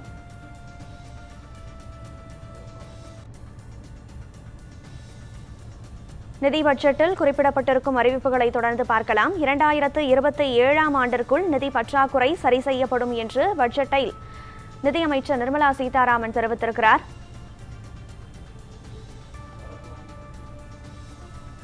இரண்டாயிரத்து 26-27 பட்ஜெட்டில் ஒரு தொலைநோக்கு திட்டம் கூட இல்லை என எதிர்க்கட்சிகள் கடும் விமர்சனத்தை முன்வைத்திருக்கிறார்கள். நிதியமைச்சர் நிர்மலா சீதாராமன் பட்ஜெட்டை தாக்கல் செய்திருக்கும் நிலையில் எதிர்க்கட்சிகள் விமர்சனங்களை முன்வைத்து வருகிறார்கள். கூடுதல் விவரங்களுடன் இணைகிறார் செய்தியாளர் லட்சுமணன். லட்சுமணன், வணக்கம். நிதியமைச்சர் நிர்மலா சீதாராமன் பட்ஜெட் தாக்கல் நிறைவு பெற்றிருக்கும் நிலையில் இந்த பட்ஜெட்டில் தமிழகத்திற்கான என்னென்ன பிரத்யேக திட்டங்கள் அணிவகுக்கப்பட்டிருக்கின்றன? குறிப்பாக சட்டமன்ற தேர்தல் எதிர்வருவதை காத்திருக்கக்கூடிய சூழலில் இந்த நேரத்தில் எத்தகைய தமிழகத்திற்கான அறிவிப்புகள் இடம்பெறுகின்றன? பிற பகுதிகளை சேர்ந்த பிற செக்டார்களை சேர்ந்த தொழிலாளர்களுக்கு, நிறுவனங்களுக்கு எத்தகைய முக்கிய அம்சங்கள், அறிவிப்புகள் இடம்பெற்றிருக்கிறது? ஒவ்வொரு வருடம் பார்த்தோம் என்றால் பட்ஜெட் தாக்கல் செய்வது தொடர்ந்து நடைபெற்று வரக்கூடிய ஒரு பிரதான கோரிக்கை என்பதும் குறிப்பிடத்தக்கது. அந்த வகையில் பார்த்தோம் என்றால் 2026ஆம் ஆண்டிற்கான பட்ஜெட் தாக்கல் பொறுத்தவரையுமே இன்று நிதி தாக்கல் நிர்மலா சீதாராமன் தொடர்ந்து பட்ஜெட்டுகளை உரையாற்றினார். அதன் தொடர்ச்சியாக இன்று மட்டும் பார்த்தோம் என்றால் காலை 10 மணி அளவில் தொடங்கிய இந்த பட்ஜெட் தொடர் பார்த்தோம் என்றால் 1 மணி நேரம் 26 நிமிடங்கள் பட்ஜெட் உரையை மத்திய நிதி அமைச்சர் நிர்மலா சீதாராமன் வாசித்திருக்கிறார். அந்த வகையில் இந்த பட்ஜெட்டில் பார்த்தோம் என்றால் பல்வேறு மாநிலங்களுக்கு சிறப்பு திட்டங்களும் அறிவிக்கப்பட்டிருக்கிறது. குறிப்பாக தமிழ்நாடு, கேரளா, கர்நாடகா உள்ளிட்ட பல்வேறு மாநிலங்களுக்கு சிறப்பு திட்டங்களும் அறிவிக்கப்பட்டிருக்கிறது. அந்த வகையில் இந்த பட்ஜெட் தாக்கல் செய்ததன் எதிரொலியாக பங்கு சந்தை சரிவும் ஏற்பட்டிருக்கிறது. குறிப்பாக அந்த புற்றுநோய்க்கு தேவையான 17 மருந்து வகைகள் அடிப்படை சுங்க வரியிலிருந்து விலக்கம் அளிக்க இருப்பதாகவும் கூறப்பட்டிருக்கிறது. இது மட்டுமல்லாமல் 7 அரிய வகை நோய்களுக்கான மருந்துகளை இறக்குமதி செய்யும் போது அதற்கான வரி விலக்கு அளிக்கப்பட்டிருப்பதாகவும் கூறப்பட்டிருக்கிறது. இந்த புற்றுநோய் பொறுத்தவரையிலே தமிழகம் மட்டுமல்லாமல் இந்தியா முழுவதும் இருக்கக்கூடிய பகுதிகளில் எந்தெந்த பகுதிகளில் இந்த புற்றுநோய் பாதிப்பு ஏற்பட்டிருக்கிறதோ அந்த மாநிலத்திற்கு பார்த்தோம் என்றால் 17 வகையான மருந்துகள் அடிப்படை சுங்க வரியிலிருந்து நீக்கப்பட்டிருக்கிறது. இது மட்டுமல்லாமல் 7 வகை அரிய வகை நோய்களுக்கான மருந்துகள் இறக்குமதி செய்யும் போது அதற்கான வரி விலக்கும் அளிக்கப்பட்டிருக்கிறது. அதற்கான வரி விலக்கு, அதாவது 7 வகையான அரிய நோய்கள் என்னவென்று பார்த்தால் இந்த கால சூழ்நிலைக்கு ஏற்றவாறு இந்த டெங்கு, சிக்கன் குனியா போன்ற பல்வேறு விதமான நோய்கள் ஏற்படுவது வழக்கம். அந்த வகையில் ஒவ்வொரு மாநிலங்கள், அதாவது தமிழ்நாடு, இந்தியா முழுவதும் இருக்கக்கூடிய ஒவ்வொரு மாநிலத்திலுமே என்னென்ன வகையான புதிய நோய்கள் ஏற்படுகிறதோ அதற்கான இந்த மருந்துகள் இறக்குமதி செய்யும் போது அதற்கான வரி விலக்கு தான் தற்போது பட்ஜெட் தாக்கில் விரிவளிக்கப்பட்டிருக்கிறது. இது மட்டுமல்லாமல் மின்சார வாகனத்தை ஊக்குவிக்கும் லித்தியம் பேட்டரிகளுக்கான இறக்குமதி வரி இல்லை எனவும் அறிவிக்கப்பட்டிருக்கிறது. ஆனால் இந்தியா முழுவதும் பெட்ரோல், டீசல் மற்றும் விட தற்பொழுது பேட்டரி வாகனங்கள் தான் அதிகமாக காணப்பட்டு வருகிறது. அதன் அடிப்படையில் தான் தற்போது மின்சார வாகனங்களை ஊக்குவிக்கும் வகையில் லித்தியம் பேட்டரிகளுக்கான இறக்குமதி வரி இல்லை எனவும் தற்போது அறிவிக்கப்பட்டிருக்கிறது. இன்னொரு திட்டம் என்னவென்று பார்த்தால் வெளிநாட்டில் படிக்கும் மாணவர்களுக்கு பணம் அனுப்பி வைக்கப்படும் என்றால் அதற்கான வரியும் குறைக்கப்பட்டிருக்கிறது. குறிப்பாக தமிழ்நாட்டில் இருந்து பல்வேறு மாநிலங்களில் தொடர்ந்து இந்த மாணவர்கள் தொடர்ந்து கல்வியில் பயின்று வருகின்றனர். அந்த வகையில் இந்தியாவில் இருந்து பல்வேறு நாடுகளிலுமே தொடர்ந்து கல்வியானது பயில வருகின்றனர். அது மட்டுமல்லாமல் இந்தியாவில் இருந்து மற்ற நாடுகளுக்கு செல்லும் பொழுது இந்த பணம் என்பது மாறுபாடு ஏற்படும். அந்த வகையில் இந்த இந்திய பணத்தை விட்டு மற்ற சீனாவோ, அமெரிக்கா போன்ற அந்த நாடுகளுக்கு சென்றால் அந்த பணத்திற்கான வரி விலக்கும் குறைத்திருப்பதாக தற்பொழுது வெளியிடப்பட்டிருக்கிறது. இது மட்டுமல்லாமல் விமான உதிரி வாகனங்கள் இறக்குமதி வழியும் குறைக்கப்பட்டிருக்கிறது. இந்தியாவில் விமான சேவை என்பது நாளுக்கு நாள் முன்னேற்றம் அடைந்து வருகிறது. குறிப்பாக டிஜிட்டல் இந்தியா என்ற அளவில் இந்த விமான சேவையும் நாளுக்கு நாள் அதிக வாடிக்கையாளர்கள், பொதுமக்கள் பயன்படுத்தி வருகின்றனர். அந்த வகையில் இந்த இந்தியோ விமானம் சரி பல்வேறு வகையான உதிரி வாகனங்கள் இறக்குமதி வரியும் குறைத்திருக்கிறது.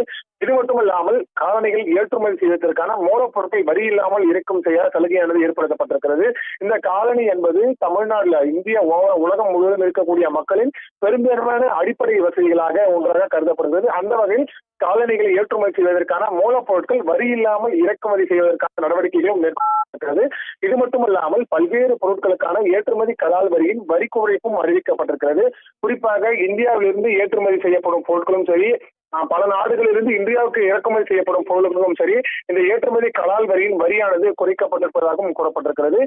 இதுக்கு மட்டுமல்லாமல் அடுத்த கட்டமாக திட்டங்களை பார்த்தோம் என்றால் 20 லட்சம் வரை வைத்திருக்கக்கூடிய வெளிநாடு சொத்துக்களை வெளியிட தவறும் நபர்களுக்கு வழக்குகளில் இருந்து விலக்கு அளிக்கப்பட்டிருக்கிறது. குறிப்பாக பல்வேறு நாடுகளில் பல்வேறு சொத்துக்கள் பொறுத்தவரையுமே எல்லோருக்குமே காணப்படுகிறது. குறிப்பாக இந்தியாவில் வாழக்கூடிய நபர்களின் அமெரிக்காவில் சென்று அவர்கள் அங்கிருந்தே கூட தொடர்ந்து வாழ்க்கையை பயணித்து வருகின்றனர்.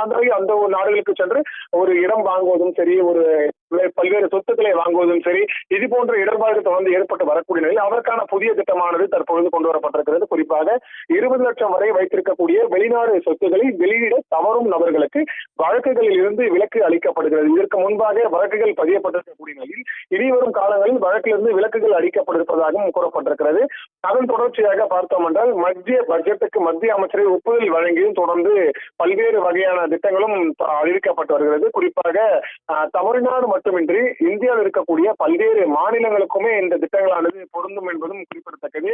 குறிப்பாக 2026 மற்றும் 27 ஆண்டுகளுக்கான பட்ஜெட் தொகை தான் நாடாளுமன்றத்தில் இன்று தாக்கல் செய்தது என்பதும் குறிப்பிடத்தக்கது. அந்த வகையில் இன்று பார்த்தோம் புனிதமான தைப்பூச நாளிலும் ரவிதாஸ் ஜெயந்தி நாளிலும் இந்த பட்ஜெட் தாக்கலானது செய்கிறேன் என உரையை மத்திய அமைச்சர் நிர்மலா சீதாராமன் தொடங்கி பல்வேறு திட்டங்களையும் தொடர்ந்து வைத்தார். அந்த வகையில் முதல் திட்டமாக என்னவென்று பார்த்தால் இளைஞர்கள் தட்டி முன்னிறுத்தி இந்த பட்ஜெட் தயாரிக்கப்பட்டிருப்பதாக, இளைஞர்களுக்கு அதிகமான முக்கியத்துவம் கொடுக்குவதாக தற்பொழுது கூறப்பட்டிருக்கிறார்.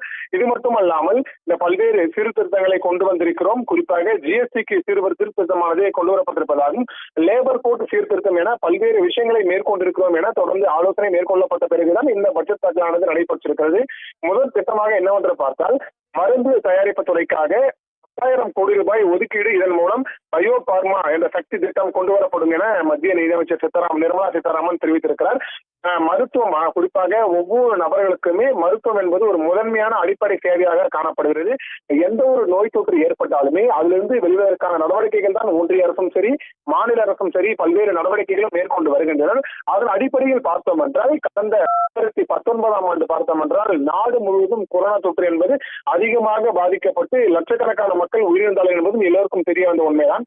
அந்த வகையில் ஒவ்வொரு மாநிலங்களிலுமே இந்தியாவில் இருக்கக்கூடிய மாநிலங்களில் எந்த நோய் தொற்று பாதிப்பு ஏற்பட்டாலுமே அதில் மீண்டும் வெளியே வருவதற்கான நடவடிக்கைகள் தருவது பாஜக அரசு சார்பாகவும் செய்யப்பட்டு வருகிறது, அது மாநில அரசு சார்பாகவும் செய்யப்பட்டு வருகிறது. அந்த வகையில் தான் இந்த மருத்துவத்துறைக்கு முக்கியத்துவம் கொடுக்கும் விதமாக இந்த பட்ஜெட் தொடரில் பார்த்தோம் என்றால் முதல் திட்டமாக மருந்து தயாரிப்பு துறைக்காக 10,000 கோடி ரூபாய் ஒதுக்கீடு செய்து இதன் மூலமாக பயோ திட்டம் என கொண்டு வரப்படும் என முதல் திட்டமாக நிர்மலா சீதாராமன் அறிவித்திருக்கிறார். இது மட்டுமல்லாமல் ரேர் எர்த் மினரல்ஸ் வழித்தடம் தமிழ்நாட்டில் அமைக்கப்படும் எனவும் கூறப்பட்டிருக்கிறது. குறிப்பாக இரண்டாவது திட்டமாக தமிழ்நாடுக்கு தான் அதிகமான முக்கியத்துவமானது கொடுக்கப்பட்டிருக்கிறது. அதாவது இந்த ரேர் எர்த் மினரல்ஸ் வழித்தடம் திட்டமானது தமிழகத்தில் அமைக்கப்படும் எனவும் கூறப்பட்டிருக்கிறது. அதற்கான சிமி கண்டக்டர் பொறுத்தவரையுமே துறைக்காக 40,000 கோடி ரூபாய் ஒதுக்கீடு செய்யப்பட்டிருப்பதாகவும் கூறப்பட்டிருக்கிறது. இது மட்டுமல்லாமல் தமிழ்நாட்டில் அரிய வகை கனிமங்களை இருப்பதற்கான மையங்கள் அமைக்கப்படும் என அறிவிப்பை தமிழ்நாடு போலவே ஒடிசா, கேரளா உள்ளிட்ட மாநிலங்களிலும் அமைக்கப்படும் என ஒரு அறிவிப்பும் வெளியிடப்பட்டிருக்கிறது. குறிப்பாக கனிம வளங்கள் பொறுத்தவரையுமே தமிழகத்தில் இந்த மணல் குவாரி போன்ற பல்வேறு வளங்கள் பொறுத்தவரையுமே எடுக்கப்பட்டு வருகிறது. அந்த வகையில் தமிழ்நாடு மட்டுமின்றி கேரளா, ஒடிசா போன்ற மாநிலங்களிலுமே இது போன்ற நிலங்களானது கனிம வளங்கள் இருப்பதற்கான மையங்கள் அமைக்கப்படும் எனவும் கூறப்பட்டிருக்கிறது. இது மட்டுமல்லாமல் உட்கமைப்பு மேம்படுத்துவதற்கான இயந்திரங்கள் தயாரிப்பாக 10 கோடி ரூபாய் ஒதுக்கீடு செய்யப்பட்டிருக்கு. அதாவது உட்கட்டமைப்பு பொறுத்தவரையுமே ஒவ்வொரு மாநிலத்திலுமே ஒவ்வொரு நிறுவனங்கள் அமைக்கப்படுவது வழக்கம். அந்த வகையில் உட்கட்டமைப்பு, அதாவது ஒவ்வொரு மாநிலத்திற்கும் ஒவ்வொரு சிறப்பு இருக்கும். அந்த வகையில் தான் அந்த மாநிலத்திற்கு என்ன சிறப்பு இருக்கிறதோ அந்த சிறப்பை மேம்படுத்தும் வகையில் தற்போது இந்த உட்கட்டமைப்பு மேம்படுத்துவதற்காக இயந்திரங்கள் தயாரிப்புக்காக 10,000 கோடி ரூபாய் ஒதுக்கீடு செய்யப்பட்டிருப்பதாகவும் கூறப்பட்டிருக்கிறது. இது மட்டுமல்லாமல் சுரங்கங்கள், மெட்ரோ வழித்தடங்கள் போன்றவற்றை அமைப்பதற்கான உபகரணங்களை உள்நாட்டிலேயே தயாரிக்கும் வகையில் புதிய திட்டங்கள் அடுத்த 5 ஆண்டுக்கு செயல்படுத்தப்படும் எனவும் கூறப்பட்டிருக்கிறது. குறிப்பாக ஒவ்வொரு மாநகராட்சியிலும் பார்த்தோம் என்றால் இந்த மெட்ரோ திட்டமானது மிக தீவிரமான முறையில் நடைபெற்று வருகிறது. அந்த வகையில் தமிழகத்தில் பார்த்தோம் என்றால் சென்னையில் முதற்கட்ட மெட்ரோ பணிகள் நிறைவேற்றி பொதுமக்கள் சேவைக்கு சிறப்பான முறையில் இருந்து வருகிறது.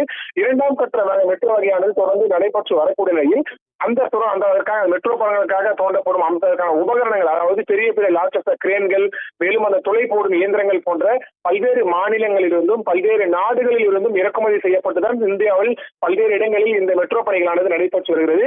அந்த வகையில் இந்த சுரங்கங்கள், மெட்ரோ வழித்தடத்திற்கான போன்றவற்றிற்கான அமைப்பதற்கான உபகரணங்கள் பொறுத்தவரையிலே உள்நாட்டிலேயே தயாரிக்கும் வகையில் புதிய திட்டம் அடுத்த 5 ஆண்டுகளுக்கு செயல்படுத்தப்படும். அதாவது இந்தியாவில் அடுத்த 5 ஆண்டுகளுக்குள் மெட்ரோ திட்டத்திற்கான இயந்திரங்கள் முழுவதுமே இந்தியாவிலேயே தயாரிக்கப்படும் என்ற அறிவிப்பும் ஒன்று வெளியிடப்பட்டிருக்கிறது. இது மட்டுமல்லாமல் மல்டிபிள் ஏரியா டெக்டைல்ஸ் பூங்காக்கள் அமைக்கப்படும். அதாவது சென்னையில் பல்வேறு வகையான பூங்காக்கள் செயல்பட்டு வரக்கூடிய நிலையில் இந்த வேலைவாய்ப்பை அதிகரிக்கக்கூடும் வகையில் தான் தற்பொழுது மத்திய அரசு சார்பாக மல்டிபிள் ஏரியா டெக்ஸ்டைல்ஸ் பூங்காக்கள் அமைக்கப்படும் எனவும் கூறப்பட்டிருக்கிறது. இது மட்டுமல்லாமல் காகித துறைக்காக மகாத்மா காந்தி சுவராஜ் திட்டமானது செயல்படுத்தப்படும் எனவும் கூறப்பட்டிருக்கிறது. ஒவ்வொரு குடும்பத்திற்கும் பார்த்தோம் சமூகம் மற்றும் துறைக்கு வளங்கள் வசதிகள் மற்றும் வாய்ப்புகளை கிடைப்பதை உறுதி செய்வது நமது கடமையாக கருதப்படுவதாகும். மகாத்மா காந்தி சுவராஜ் திட்டத்தின் மூலம் கைத்தறி உள்ளிட்ட இதன் மூலம் மேம்படுத்தக்கூடிய இந்தியாவின் கிராமங்களில் உள்ள இளைஞர்கள் மற்றும் பலன் பெறுவார்கள் எனவும் இந்திய திட்டத்தில் கொண்டு வரப்படுகிறது எனவும் கூறப்பட்டிருக்கிறது. இது மட்டுமல்லாமல் உலக அளவில் ஜவுளித்துறையில் தன்னறிவு பெறுவதற்கான வகையில் தான் இந்த திட்டமானது கொண்டு வரப்பட்டிருக்கிறது. குறிப்பாக தமிழகத்தில் அதிகமானோர் நெசவாளர்களும் சரி இந்த பல்வேறு துணிரகங்களை உற்பத்தி செய்து வருகின்றனர். அந்த வகையில் இந்த திருச்சி போன்ற பல்வேறு மாவட்டங்களில் தமிழகத்தில் பார்த்தோம் என்றால் இந்த காகிதங்கள் உற்பத்தி செய்வதும் மேலும் இந்த காட்டன் சேலை மேலும் இந்த ரேஷன் கடைகள் அதாவது பொங்கல் போன்ற பண்டிகைகளில் ரேஷன் கடைகளில் வழங்கக்கூடிய இந்த வேட்டி சேலைகள் உற்பத்தி செய்யப்படுவதும் பார்த்தோம்னா அதிகமாக திருச்சி திருவள்ளூர் மாவட்டம் போன்ற திருத்தணி போன்ற பல்வேறு பகுதிகளில் உற்பத்தியானது அதிகரித்து வருகிறது. அந்த வகையில் மகாத்மா காந்தி சுவராஜ் திட்டத்தின் மூலம் இந்த கைத்தறி உள்ளிட்ட மூலமாக இந்த திட்டத்தை மேம்படுத்துவதற்காக இந்த தொழிலை மேம்படுத்துவதற்காக இந்த திட்டமானது இன்னும் கூடுதலாக சேவை அதிகரிக்கும் எனும் தற்பொழுது இந்த பட்ஜெட் தொடரில் அறிவிக்கப்பட்டிருக்கிறது.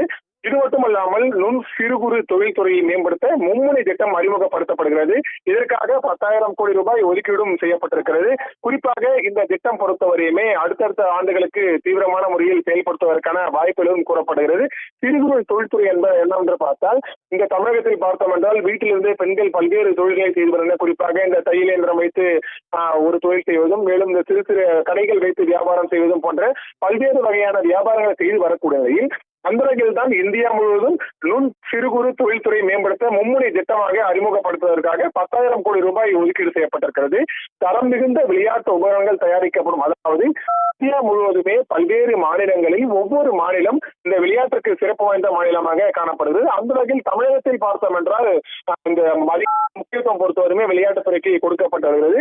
அந்த வகையில் தான் பார்த்தோம் என்றால் தரம் மிகுந்த விளையாட்டு உபகரணங்களாக தயாரிக்கப்படுவதற்கான இந்தியாவில் நடவடிக்கைகள் மேற்கொள்ளப்படும் எனவும் கூறப்பட்டிருக்கிறது. இளைஞர்களுக்கான இந்த முக்கியத்துவமானது வழங்கப்பட்டிருப்பதாகவும் கூறப்பட்டிருக்கிறது. அடுத்த கட்ட திட்டமாக என்னவென்று பார்த்தால் மூலதன செலவு ஒதுக்கீடு 12 லட்சத்து 2 லட்சம் கோடியாக உயர்வு என்பதும் தற்போது முக்கிய திட்டமாக மத்திய அமைச்சர் நிர்மலா சீதாராமன் அறிவித்திருக்கிறார்.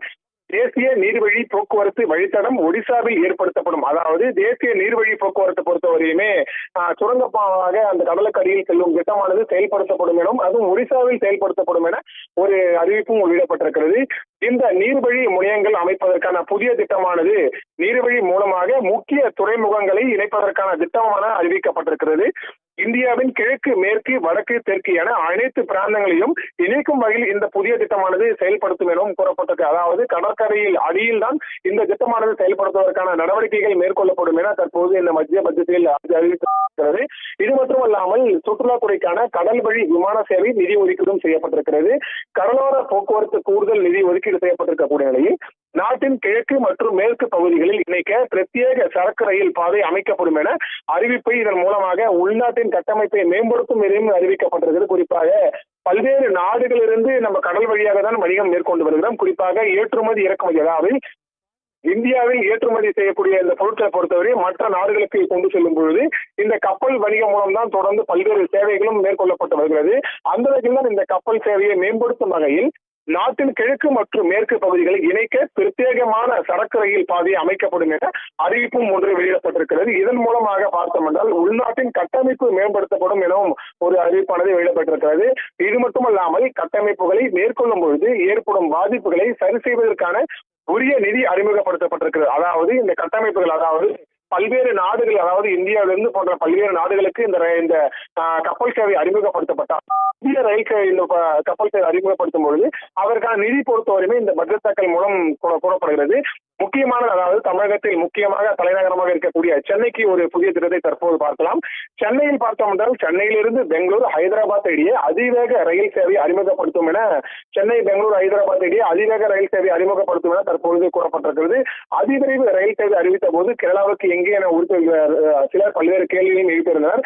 அந்த வகையில் இந்த மெட்ரோ ரயில் சேவை மேலும் இந்த வந்தே பாரத் ரயில் சேவை என இந்தியாவில் பல்வேறு மாநிலங்களில் இது போன்ற ரயில் சேவை இருந்தாலுமே தமிழகத்தில் இருக்கக்கூடிய தலைநகரமாக இருக்கக்கூடிய சென்னை டு பெங்களூரு ஹைதராபாத் இடையே அதிவேக புல்லட் ட்ரெயின் அறிமுகப்படுத்துவதற்கான நடவடிக்கைகள் எடுக்கப்பட்டிருப்பதாகவும் கூறப்பட்டிருக்கிறது. குறிப்பாக இந்த டயர் 2 மற்றும் 3 கோவில் நகரங்களுக்கு நகர வளர்ச்சி முக்கியத்துவமானது கொடுக்கப்பட்டிருக்கிறது. அடுத்த 5 ஆண்டுகளுக்குள் 20 புதிய நீர்வழி வழித்தடங்கள் அமைப்பதற்கான நடவடிக்கைகள் மேற்கொள்ளப்படுகிறது. குறிப்பாக இப்போ விமான சேவை ஒரு பக்கம் இருக்கிறது, இன்னொரு பக்கம் ரயில் சேவை இருக்கிறது, இன்னொரு பக்கம் பேருந்து சேவை இருக்கிறது. பல்வேறு சேவைகள் இருந்தாலுமே அதிவிரைவு ரயில் சேவை அடுத்த பிறகு பார்த்தோம் என்றால் நகரங்களில் முக்கியத்துவம் கொடுக்கும் வகையில் புதிய நீர் வழித்தடங்கள், அதாவது கப்பல் வழித்தடங்கள் போன்ற பல்வேறு 20 புதிய நீர் வழித்தடங்கள் அமைப்பதற்கான நடவடிக்கைகளானது தொடர்ந்து மேற்கொள்ளப்பட இருப்பதாக கூறப்பட்டிருக்கிறது. இது மட்டுமல்லாமல் அதாவது நாடுகள் பொறுத்தவரையுமே எந்த அளவுக்கு இந்த சமூக வலைதளங்களில் முக்கியத்துவம் கொடுத்து தொடர்ந்து பல்வேறு நடவடிக்கைகள் மேற்கொண்டு வருகின்றன. அந்த வகையில் பார்த்தோம் என்றால் தொடர்ந்து இந்த ஏஐ, அதாவது தொழில்நுட்பத்திற்கு ஏற்றவாறு தொழில்களும் முன்னேற்றம் அடைந்து வருகிறது. அந்த வகையில் ஏஐக்கு கூடுதல் கவனம் செலுத்தப்படும் எனவும் கூறப்பட்டிருக்கிறது. ஏஐ மற்றும் குவாண்டம் இந்த தொழில்துறை நுட்பத்துக்கான பல்வேறு துறைகளுக்கும் அறிமுகப்படுத்துவதற்கான ஒருங்கிணைந்த திட்டங்கள் அறிமுகப்படுத்தப்படுகின்றன எனவும் கூறப்பட்டிருக்கிறது. மருத்துவ சுற்றுலா 5 இடங்களில் மையமாக கொண்டு அமைக்கப்படும். குறிப்பாக மருத்துவம் என்பது முக்கிய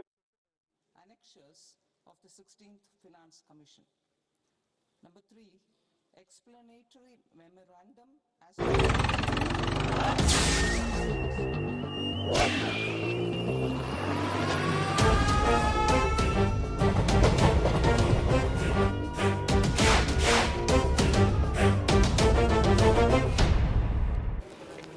minimum alternate tax credit is proposed to be allowed to companies only in the new regime. Set off using available MAT credit is proposed to be allowed to an extent of 1/4 of the tax liability in the new regime. MAT is proposed to be made final tax, so there will be no further credit accumulation from 1st April 2026. In line with this change, the rate of final tax is being reduced to 14% from the current MAT rate of 15%. The brought forward MAT credit of taxpayers accumulated till 30th March 2026 will continue to be available to them for set off as above. Indirect taxes. I shall now take up proposals related to indirect taxes. My proposals for customs and central excise aim to further simplify the tariff structure, support domestic manufacturing, promote export competitiveness, and correct inversion in duty. To continue weeding out long continuing customs duty exemptions, I propose to remove certain exemptions on items which are being manufactured in India or where the imports are negligible. Similarly, to further simplify the process of ascertaining the rate of duty applicable on a particular item, I propose to incorporate certain effective rates in various customs notifications to the tariff schedule itself. I shall now take up sector-specific proposals. Promotion of exports of marine, leather, and textile products. I propose to increase the limit for duty-free imports of specified inputs used for processing seafoods for export from the current 1% to 3% of FOB value of the previous year's export turnover. I also propose to allow duty-free imports of specified inputs, which is currently available for exports of leather or synthetic footwear, to exports of shoe uppers as well. I propose to extend the time period for export of final product from the existing 6 months to 1 year for exporters of leather or textile garments, leather or synthetic footwear, and other leather products. Energy transition and security. I propose to extend the basic customs duty exemption given to capital goods used for manufacturing lithium-ion cells for batteries to those used for manufacturing lithium-ion cells for battery energy storage systems also. I propose to exempt basic customs duty on import of sodium antimonate for use in manufacture of solar glass. Nuclear power.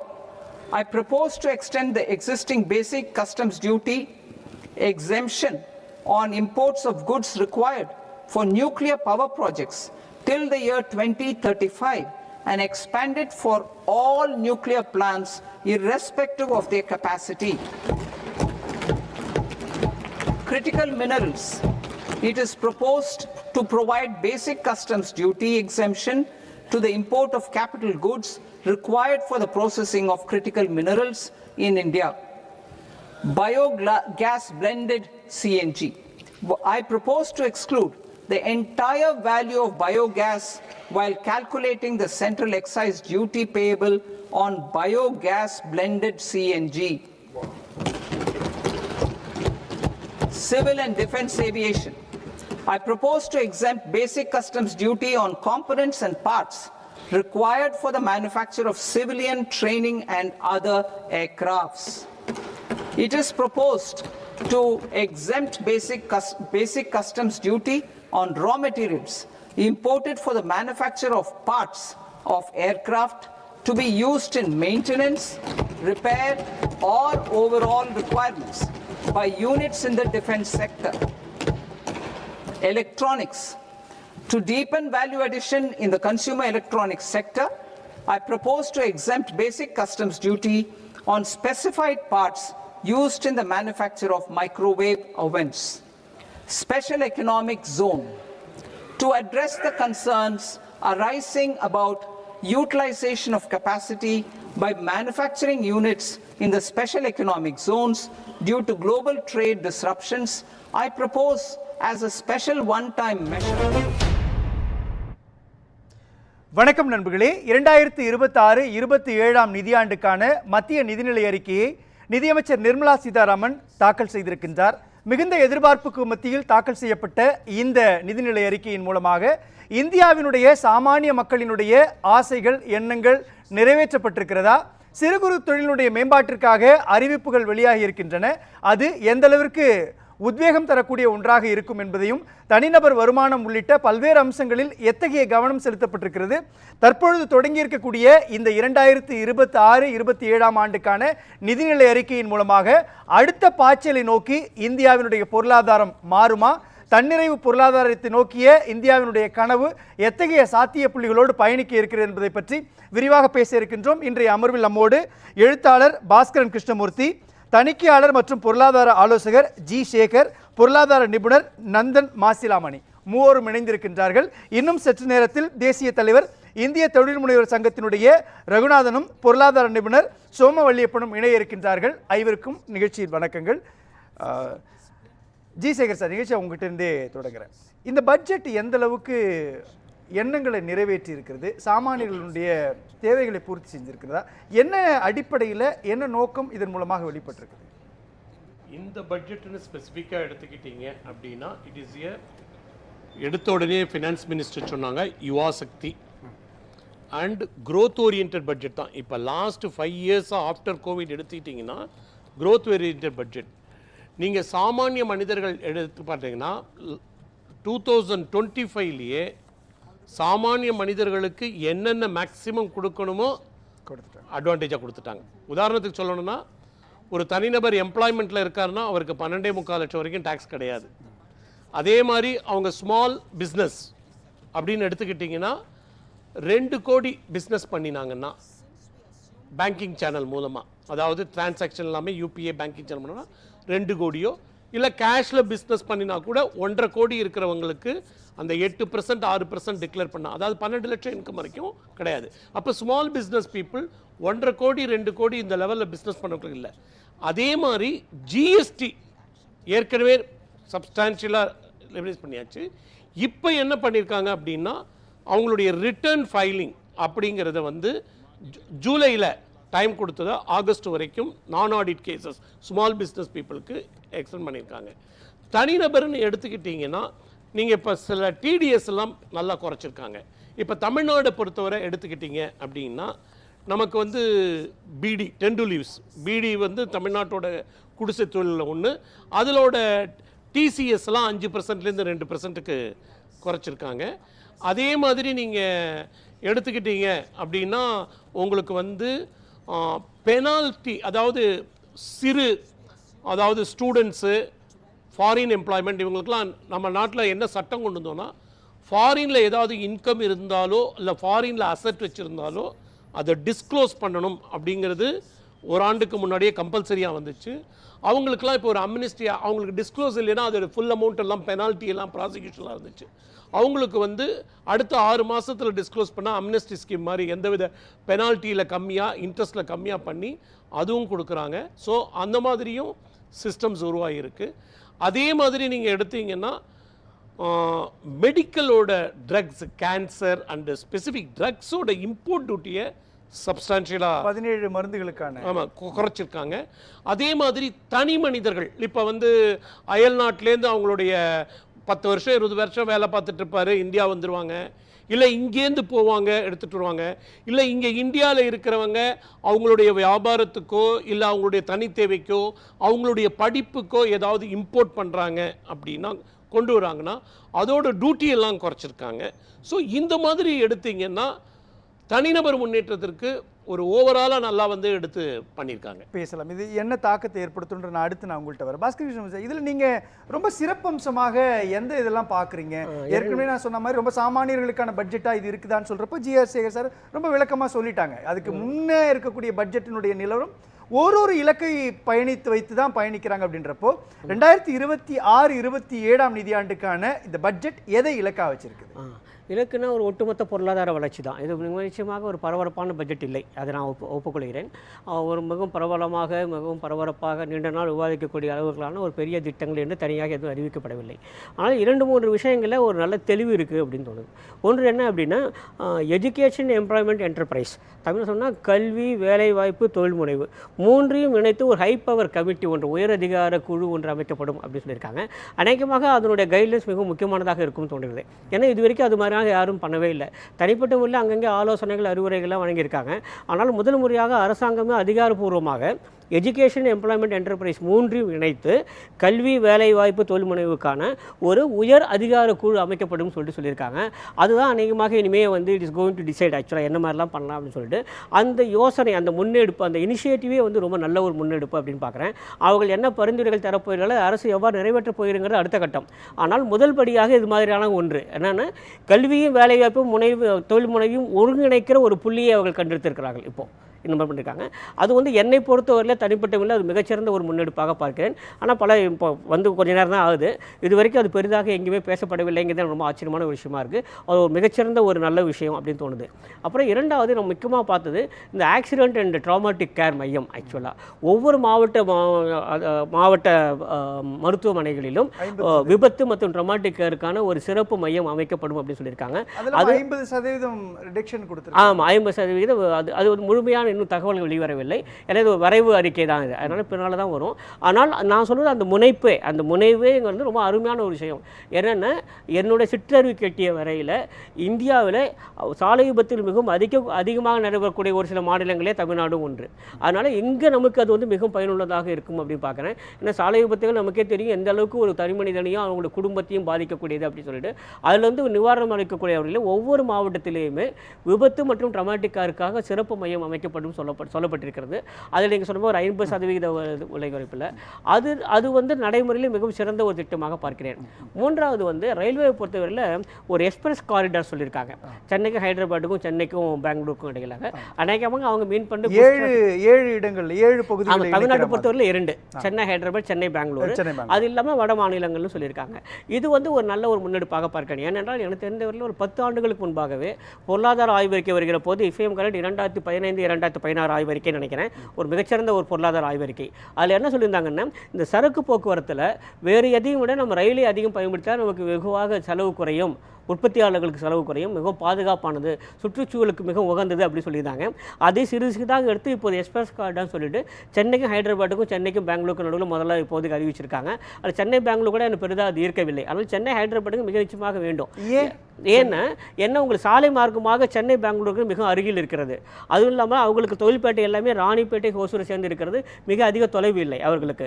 ஆனால் சென்னை ஹைதராபாத்துங்கிறது சாலை மார்க்கமாக கூட அதிகம் நீண்ட பயணம் உடையது. அது மட்டுமா இல்லாமல் அதுக்கு நேரடியான அந்த போக்குவரத்துக்கு மிகவும் குறைவாக இருக்கிறது. அதனால் சென்னை ஹைதராபாத் எடுத்துங்கிறது ரொம்ப அருமையான ஒரு ஸ்ட்ராட்டஜிக் மூவ்மெண்ட்டாக நான் பார்க்குறேன், ஒரு ஸ்ட்ராட்டஜிக் மூவாக பார்க்குறேன். ஏன்னா இந்த எக்ஸ்பிரஸ் காரிடார்ங்கிறது பெரிய அளவிலே உற்பத்தி தளவாடங்களை கொண்டு செல்வதற்கும் பிற பொருட்களை கொண்டு செல்வதற்குமான அந்த சரக்கு அந்த லாஜிஸ்டிக்ஸ் எக்ஸ்பென்சஸை வெகுவாக குறைக்கும். அதனால் உற்பத்தி நோக்கிய ஒரு மிகச்சிறந்த ஒரு வளர்ச்சி நோக்கி ஒரு நல்ல முன்னெடுப்பாக அதை நான் பார்க்கிறேன். அது ஒரு நல்ல விஷயம். பேசலாம், முதல் பார்வையாக வச்சுக்கிறேன். மசிலமணி சார், நீங்கள் எப்படி பார்க்குறீங்க முதற்கட்டமாக இதில் இருக்கக்கூடிய ஹைலைட்? சின்ன சின்னதாக நிறைய இது ஸ்கீம் இந்த ரேர் எடுத்து பண்ணியிருக்காங்க. இந்த மகளிர் விடுதி ஒவ்வொரு மாவட்டத்துக்கும் பண்ணுறேன்னு சொல்லியிருக்காங்க. இன்னொரு சின்ன சின்னதாக பார்த்தீங்கன்னாக்கா நல்லா வெல்கம் தான். பட் சென்ட்ரல் கவர்மெண்ட் வந்து இதெல்லாம் வந்து கொஞ்சம் மைனர் விஷயம் பாருங்களேன். நீங்கள் பிரைமரியாக தான் ஒரு விஷயம். உங்களுடைய ஆடியோவில் கொஞ்சம் தொழில்நுட்ப பிரச்சனை இருக்குது, நான் மீண்டும் வரேன் உங்ககிட்ட. ஜஸ்ட் சேகர் சார், இதில் இப்போ சரியாயிடுச்சு, தொடர்ச்சி பேசுங்க. இப்போ என்னன்னாக்கா அதில் ஒன்றும் நமக்கு இது இல்லை, அதெல்லாம் வரையறுக்கத்தக்க விஷயம் தான். நான் மீண்டும் உங்களுக்கு சேகர் சார், இதில் எல்லாத்தையும் தாண்டி இதில் ஃபிசிக்கல் டெஃபிசிட்டி விஷயத்துலையும் கொஞ்சம் சொல்லியிருக்கிறாங்க இல்லையா? அதெல்லாம் எப்படி புரிஞ்சிக்க வேண்டியிருக்குது? பற்றாக்குறையை குறைக்கிறது, முதலீடுகளை ஊக்குவிக்கிறது, அதே மாதிரி கல்வி உள்ளிட்ட இடங்களில் வந்து ஏஐ தொழில்நுட்பம் மாதிரியான அம்சங்களை பயன்படுத்துறது அப்படின்ற இடத்துல சொல்கிறாங்க இல்லையா? இதெல்லாம் எப்படி நம்ம கையாள வேண்டியது? நீங்கள் எடுத்துக்கிட்டீங்க அப்படிங்கன்னா ஃபிஸ்கல் டெஃபிசிட்டை இப்போ 4.3க்கு குறைக்கிறதுக்கு முயற்சி பண்ணிட்டு இருக்காங்க. இது வரைக்கும் அவங்க சொன்னதை ஒவ்வொரு இயர்லையுமே அச்சீவ் பண்ணிட்டு வராங்க. அதாவது முன்னாடி எடுத்து பார்த்தோம்னா சொல்கிறது ஒன்றா இருக்கும், அப்புறம் ரிவைஸ் பட்ஜெட் வரும்போது அதோட இது. இப்போ வந்து பெர்ஃபார்மன்ஸ் பார்த்தீங்கன்னா செய்தியரை சொல்லுவோம் சொல்வதை செய்வோங்கிற மாதிரி அதோட அச்சீவ்மெண்ட் டார்கெட் இருக்குது. அதே மாதிரி நீங்கள் எடுத்துக்கிட்டீங்க அப்படின்னா கேபிட்டல் குட்ஸ் செக்டாருக்கு வந்து கிட்டத்தட்ட 1 லட்சம் கோடி இந்த வருஷம், அதாவது கிட்டத்தட்ட 11.2 lakhs crore 12.2 lakhs crores வந்து இன்வெஸ்ட்மெண்ட் வந்து ஜாஸ்தி பண்ணி கொடுத்துருக்காங்க. அப்போ கேபிட்டல் குட் செக்டார் இது பண்ணும்போது அதோட டெவலப்மெண்ட்ஸ் வந்து நல்லாயிருக்கும். அப்புறம் நீங்கள் எடுத்துக்கிட்டிங்கன்னா செக்டரியல் டெவலப்மெண்ட்டில் கல்ச்சர், ஸ்பிரிச்சுவல், ட்ரெடிஷன் அப்படின்ட்டு கொண்டு வராங்க. இது வந்து இது வரைக்கும் நீங்கள் சொன்னீங்கன்னா இதை வந்து கான்சன்ட்ரேட்டே பண்ணலை. ஏன்னா இது வந்து இந்தியாவோட மிகப்பெரிய சொத்துன்னு நான் எடுத்துக்கலாம். இப்போ நிறைய நேஷன்ஸ் வந்து சவுத் ஏஷியன் நேஷன்ஸில் எடுத்துக்கிட்டீங்க அப்படிங்கன்னா நீங்கள் வந்து இப்போ இந்தோனேசியாவில் பாலி அப்படி எடுத்துக்கிட்டிங்கன்னா அங்கெல்லாம் வந்து ஒரு கல்ச்சர் ட்ரெடிஷனை வச்சு தான் டூரிசமே இருக்குது. அதே மாதிரி இங்கே வந்து அதை டெவலப் பண்ணுறதுக்கு, அந்த ஆர்கிடெக்சரோட ப்ரிசர்வ் பண்ணுறதுக்கு, அதே மாதிரி நீங்கள் எடுத்துக்கிட்டீங்க அப்படின்னா எஸ்பெஷலி இப்போ தான் கொடுக்குறாங்க இந்த ஃபாரினர்ஸ்லாம் வந்தால் ட்ரெக்கிங் போகணும். அப்போ ட்ரெக்கிங் டூரிஸ்ட் இப்போ தமிழ்நாட்டில் வந்து பொதிகைமலை எடுத்துட்டு இருக்காங்க, ஆதிச்சநல்லூர். ஆமாம், அதே மாதிரி இதுக்கு வந்து ஏஐக்கு வந்து ஆதிகேசன் அந்த தூத்துக்குடி பக்கத்தில் எடுத்துருக்காங்க. இந்த மாதிரி இதெல்லாம் வந்து மைக்ரோஸ்கோப்பிக்கலாக கான்சன்ட்ரேட் பண்ணி எங்கெங்கெல்லாம் ரெவென்யூ டெவலப்மெண்ட்டுக்கும் என்விரான்மெண்ட் டெவலப்மெண்ட்டுக்கும் அதை விட நீங்கள் பெருமையாக பார்க்கணும் என்னென்னா concentration on Tier 2, Tier 3 and town cities தான். இப்போ வந்து நான் வந்து மெட்ராஸே டெவலப் பண்ணிகிட்ருக்கேன் அப்படிங்கிறத விட Tier 2, Tier 3 திருச்சி, மதுரை, சேலம் இந்த மாதிரி ஏரியாவில் அதுவும் ஸ்பெசிஃபிக்காக சொல்லியிருக்காங்க 5 lakhs பாப்புலேஷன்ஸ் அந்த மாதிரி. அப்போ வந்து அர்பனைசேஷன் வந்து இன்னும் நல்லா க்ரோ ஆகிறதுக்கு சான்சஸ் இருக்குது. ஸோ இந்த மாதிரி வந்து ஒரு நல்ல ப்ராட் வியூவில் எடுத்துகிட்டு போயிருக்காங்க. இதில் என்ன சொல்லணும்னா கன்சிஸ்டன்ட் பாலிசியாக இருக்குது. திடீர்னு வந்து ஒன்று அனௌன்ஸ் பண்ணுறோம் அப்படியே போயிடுறோம், அடுத்தது அனௌன்ஸ் பண்ணுறோம் போகாமல் ஒரு விசிட் பாரத் 2000 விஷன் 2047 எப்படி கொண்டு போகிறதுக்கு எங்கெங்கெல்லாம் கேப்ஸ் இருக்கோ அதை ஃபில்லப் பண்ணுறதுக்கு என்னெல்லாம் பண்ணணும் அந்த மாதிரி ஒரு விஷன் வச்சுட்டு அந்த பட்ஜெட்டோட டிஸ்ட்ரிபியூஷன்ஸ் வந்து நல்லாவே இருக்குது. இதில் கல்ச்சுரல் ஹப்புன்றாங்க இல்லையா? ஒரு 15 இடங்களில் இந்தியாவில் கல்ச்சுரல் ஹப்பு நாங்கள் உருவாக்குவோம் அப்படின்றாங்க. அதில் நீங்கள் சொல்கிற மாதிரி ஆதிச்சநல்லூர் வருது அப்படின்றப்போ இந்த கல்ச்சுரல் ஹப்புன்ற கான்செப்ட் வந்து ஒரு ஆல்டர்னேட்டிவ் எக்கனாமிக்கான ஒரு விஷயமா, மாற்று பொருளாதார நடவடிக்கைக்கான ஒரு முகாந்திரமாக எடுத்துக்க முடியுமா? இல்லை, கல்ச்சுரல் அண்ட் ட்ரெடிஷ்னல் ஸ்பிரிச்சுவல் ஹப்புங்கிறது இப்போ நான் ஒரே ஒரு சொல்கிறேன். இட்டாலிக்கு போனால் போப் அந்த மாதிரி போகிறதுக்கு இருக்குது. இப்போ தமிழ்நாடுன்னு எடுத்துக்கிட்டிங்கன்னா நீங்கள் உதாரணத்துக்கே சொல்கிறேன், தமிழ்நாடுன்னு எடுத்துக்கிட்டிங்கன்னா நார்த் இந்தியாவில் இருக்கிறவங்களுக்கு என்ன தெரியும்னா மதுரையும் ராமேஸ்வரம் தான் தெரியும். பட் அதை விட அதுக்கு ஈக்குவலாக அதுக்கு மேலே இருக்கிற traditional cultural or architectural importance ஏரியாலாம் நிறையா இருக்குது. இப்போ அந்த மாதிரி இருக்கும்போது அந்த ஏரியாலாம் நம்ம டெவலப்மெண்ட்டுக்கு கான்சென்ட்ரேட் பண்ணினா தான், அதாவது நம்மள்கிட்ட நல்ல ரிசோர்ஸஸ் இருக்குது, அந்த ரிசோர்ஸஸ் ஏரியாவை வேர்ல்டு லெவலில் எடுத்துக்கிட்டு போனால் தான் நம்மளுடைய எக்கனாமி டெவலப் ஆகும். அல்டிமேட்லி நமக்கு என்ன வேணும்? ஃபாரின், நம்ம வந்து சில ஏரியாவில் வந்து ஃபாரின் கரன்சி டிபெண்டன்சி நமக்கு நிறையா இருக்குது. அப்போ ஃபாரின் கரன்சி டிபெண்டன்சியை வந்து டூரிசம் மூலமாக நமக்கு வந்து சப்போர்ட்டி கொண்டு வரணும்னா இந்த மாதிரி இருக்கிற ஏரியாலெலாம் டெவலப் பண்ணால் தான் நிறைய ஃபாரின் டூரிசம் இன்கம் வரும். அதனால் நம்மளுடைய கண்ட்ரியோட economic development, local development, urban rural டெவலப்மெண்ட்லாம் ஸ்ட்ரென்த் ஆகும். பேசலாம். இன்றைய நிதிநிலை அறிக்கை 2026-27 ஆண்டிற்கான இந்த நிதிநிலை அறிக்கையின் மீதான விவாதத்தை இடைவேளைக்கு பிறகு மீண்டும் பார்க்கலாம்.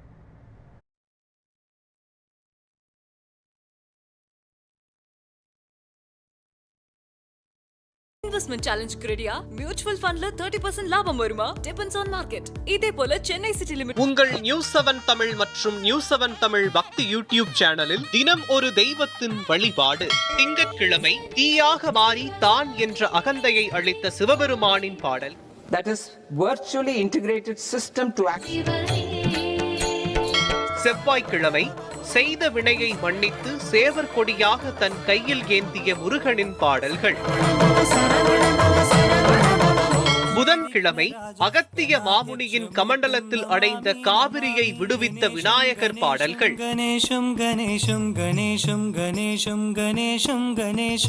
வியாழக்கிழமை ஹரிஹர புத்திரன் ஐயப்பனின் அருள் பெறும் பாடல்கள்.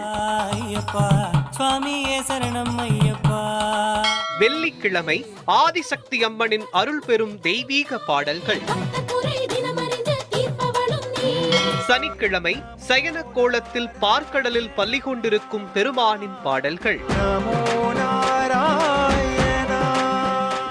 தினமும் காலை 5:30 மணிக்கு காண தவறாதீர்கள். குப்பத்தொட்டு வச்சு அங்க பாருங்க, அதை எடுங்க. தருவாங்களா தர மாட்டாங்கன்னு ஒன்றும் தெரியல. உள்ள பாத்ரூம் போனா ஃபுல்லு சகதி தான். இது ஒரு 2 கிலோமீட்டர் சுத்திட்டு தான் போற மாதிரி வழியே இருக்கு. நாங்க கஷ்டப்பட்டு தான் இருக்கிறோம் காலத்துக்கும். இதெல்லாம் இங்க தான் நாங்க வேலை செய்யறதா இங்க தான். நிலத்து நீரை ஃபுல்லா கலக்கும். கலந்துனா ஜிடிஎஸ் லெவல் வந்து 5000-6000 போயிடும். எங்களுக்கு அந்த வெஸ்ட் ரூம் கட்டி கொடுத்தீங்கன்னா ரொம்ப கஷ்டமா இருக்குது. அடிச்சு பார்த்தா தண்ணியா வரல. எனக்கும் கையில லைட்டா கீறிதான் இருந்தது. எனக்கு தொழு போய் நாங்க தண்ணி தூக்கணும். வெள்ளம் வந்துட்டே இருக்கு. நாளைக்கு வரமாட்டாங்க எதனா ஒண்ணுன்னா. மக்களுக்கு ரொம்ப பாதிப்பு. ஆக்ஷன் எடுக்கணும். கட்டு அம்புக்கு போராண்டி சிங்கக்குட்டு கேட்காத கேள்வி ஒண்ணு கேட்க போராண்டி.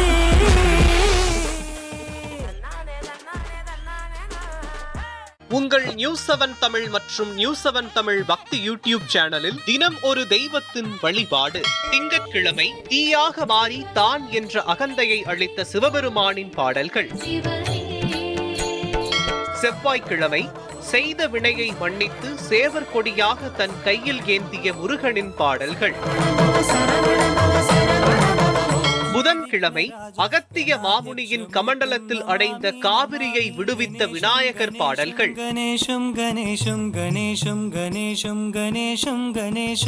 வியாழக்கிழமை ஹரிஹர புத்திரன் ஐயப்பனின் அருள் பெறும் பாடல்கள். வெள்ளிக்கிழமை ஆதிசக்தி அம்மனின் அருள் பெறும் தெய்வீக பாடல்கள். சனிக்கிழமை சயன கோலத்தில் பார்க்கடலில் பள்ளி கொண்டிருக்கும் பெருமானின் பாடல்கள். தினமும் காலை 5:30 மணிக்கு காண தவறாதீர்கள். குப்பத்தொட்டு வச்சு அங்க பாருங்க, அதை எடுங்க. தருவாங்களா தர மாட்டாங்கன்னு ஒன்றும் தெரியல. உள்ள பாத்ரூம் போனா ஃபுல்லு சகதி தான். இது ஒரு 2 கிலோமீட்டர் சுத்திட்டு தான் போற மாதிரி வழியே இருக்கு. நாங்க கஷ்டப்பட்டு தான் இருக்கிறோம் காலத்துக்கும். இதெல்லாம் இங்க தான் நாங்க வேலை செய்யறதா இங்க தான். நிலத்து நீரை ஃபுல்லா கலக்கும். கலந்துனா ஜிடிஎஸ் லெவல் வந்து 5000-6000 போயிடும். எங்களுக்கு அந்த வெஸ்ட் ரூம் கட்டி கொடுத்தீங்கன்னா ரொம்ப கஷ்டமா இருக்குது. அடிச்சு பார்த்தா தண்ணியா வரல. எனக்கும் கையில லைட்டா கீறிதான் இருந்தது. எனக்கு தொழு போய் நாங்க தண்ணி தூக்கணும். வெள்ளம் வந்துட்டே இருக்கு. நாளைக்கு வரமாட்டாங்க எதனா ஒண்ணுன்னா. மக்களுக்கு ரொம்ப பாதிப்பு. ஆக்ஷன் எடுக்கணும்.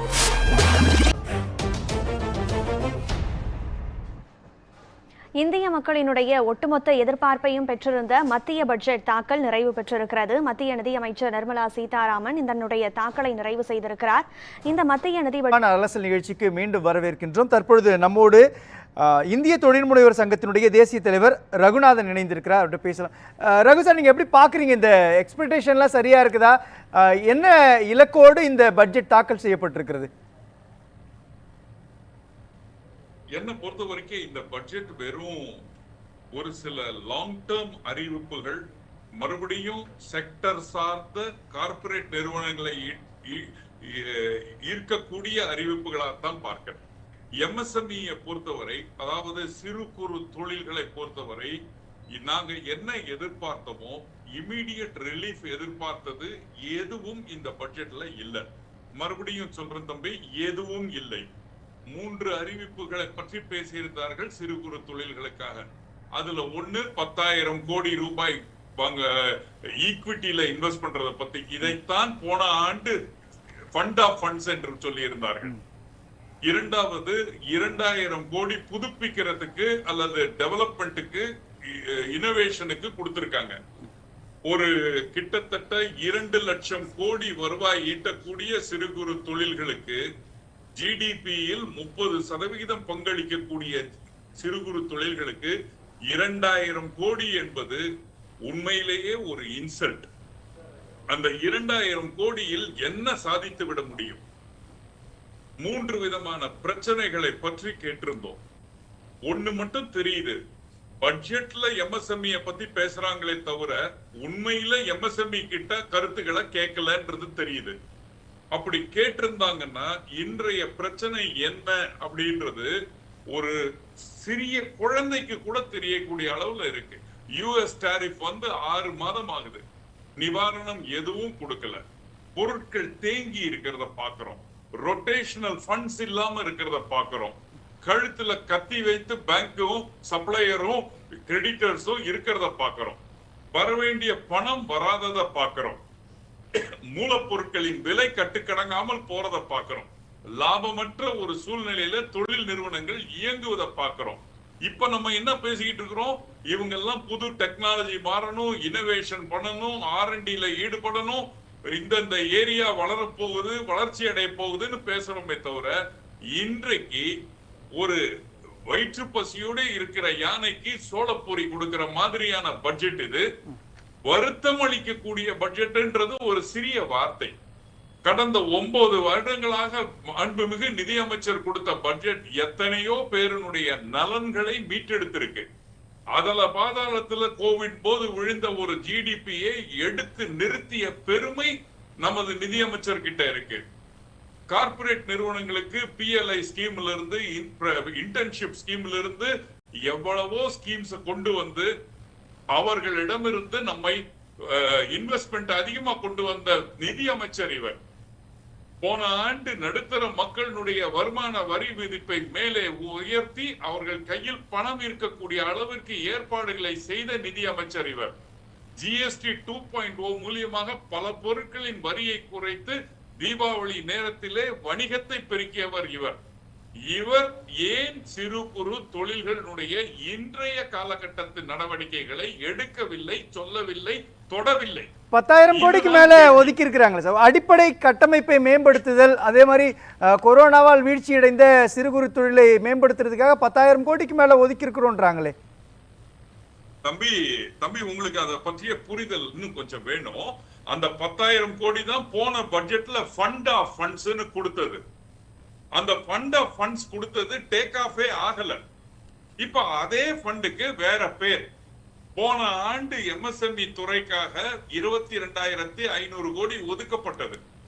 இந்த நேரத்தில் நம்ம பேசும் பொழுது கிட்டத்தட்ட 10 மாதங்கள் முடிந்த ஒரு காலகட்டத்திலே வெறும் 7,400 கோடி தான் உபயோகப்படுத்தி இருக்கிறார்கள். அப்போ 15,000 கோடி இன்னும் தொடவே இல்லை. அப்போ இந்த 10,000 கோடி அடுத்த 5 ஆண்டுகளுக்கு அப்படின்றது ஒரு தொகையே இல்லை. ஒரு 6.5 கோடி சிறு குறு தொழில்கள் நடக்கக்கூடிய இந்தியாவிலே ஒரு 10,000 கோடியோ ஒரு 2,000 கோடியோ அறிவிப்பு கொடுப்பது கை கெட்டியது வாய் கெட்டவில்லை என்ற நிலை. இது கழுத்துல வைத்திருக்கிற கத்தியில இருப்பவனுக்கு எந்த வகையிலும் உதவாது. இவர்கள் கொடுத்திருப்பது டெட் பைனான்சிங் கிடையாது, அது ஈக்விட்டி பைனான்சிங்.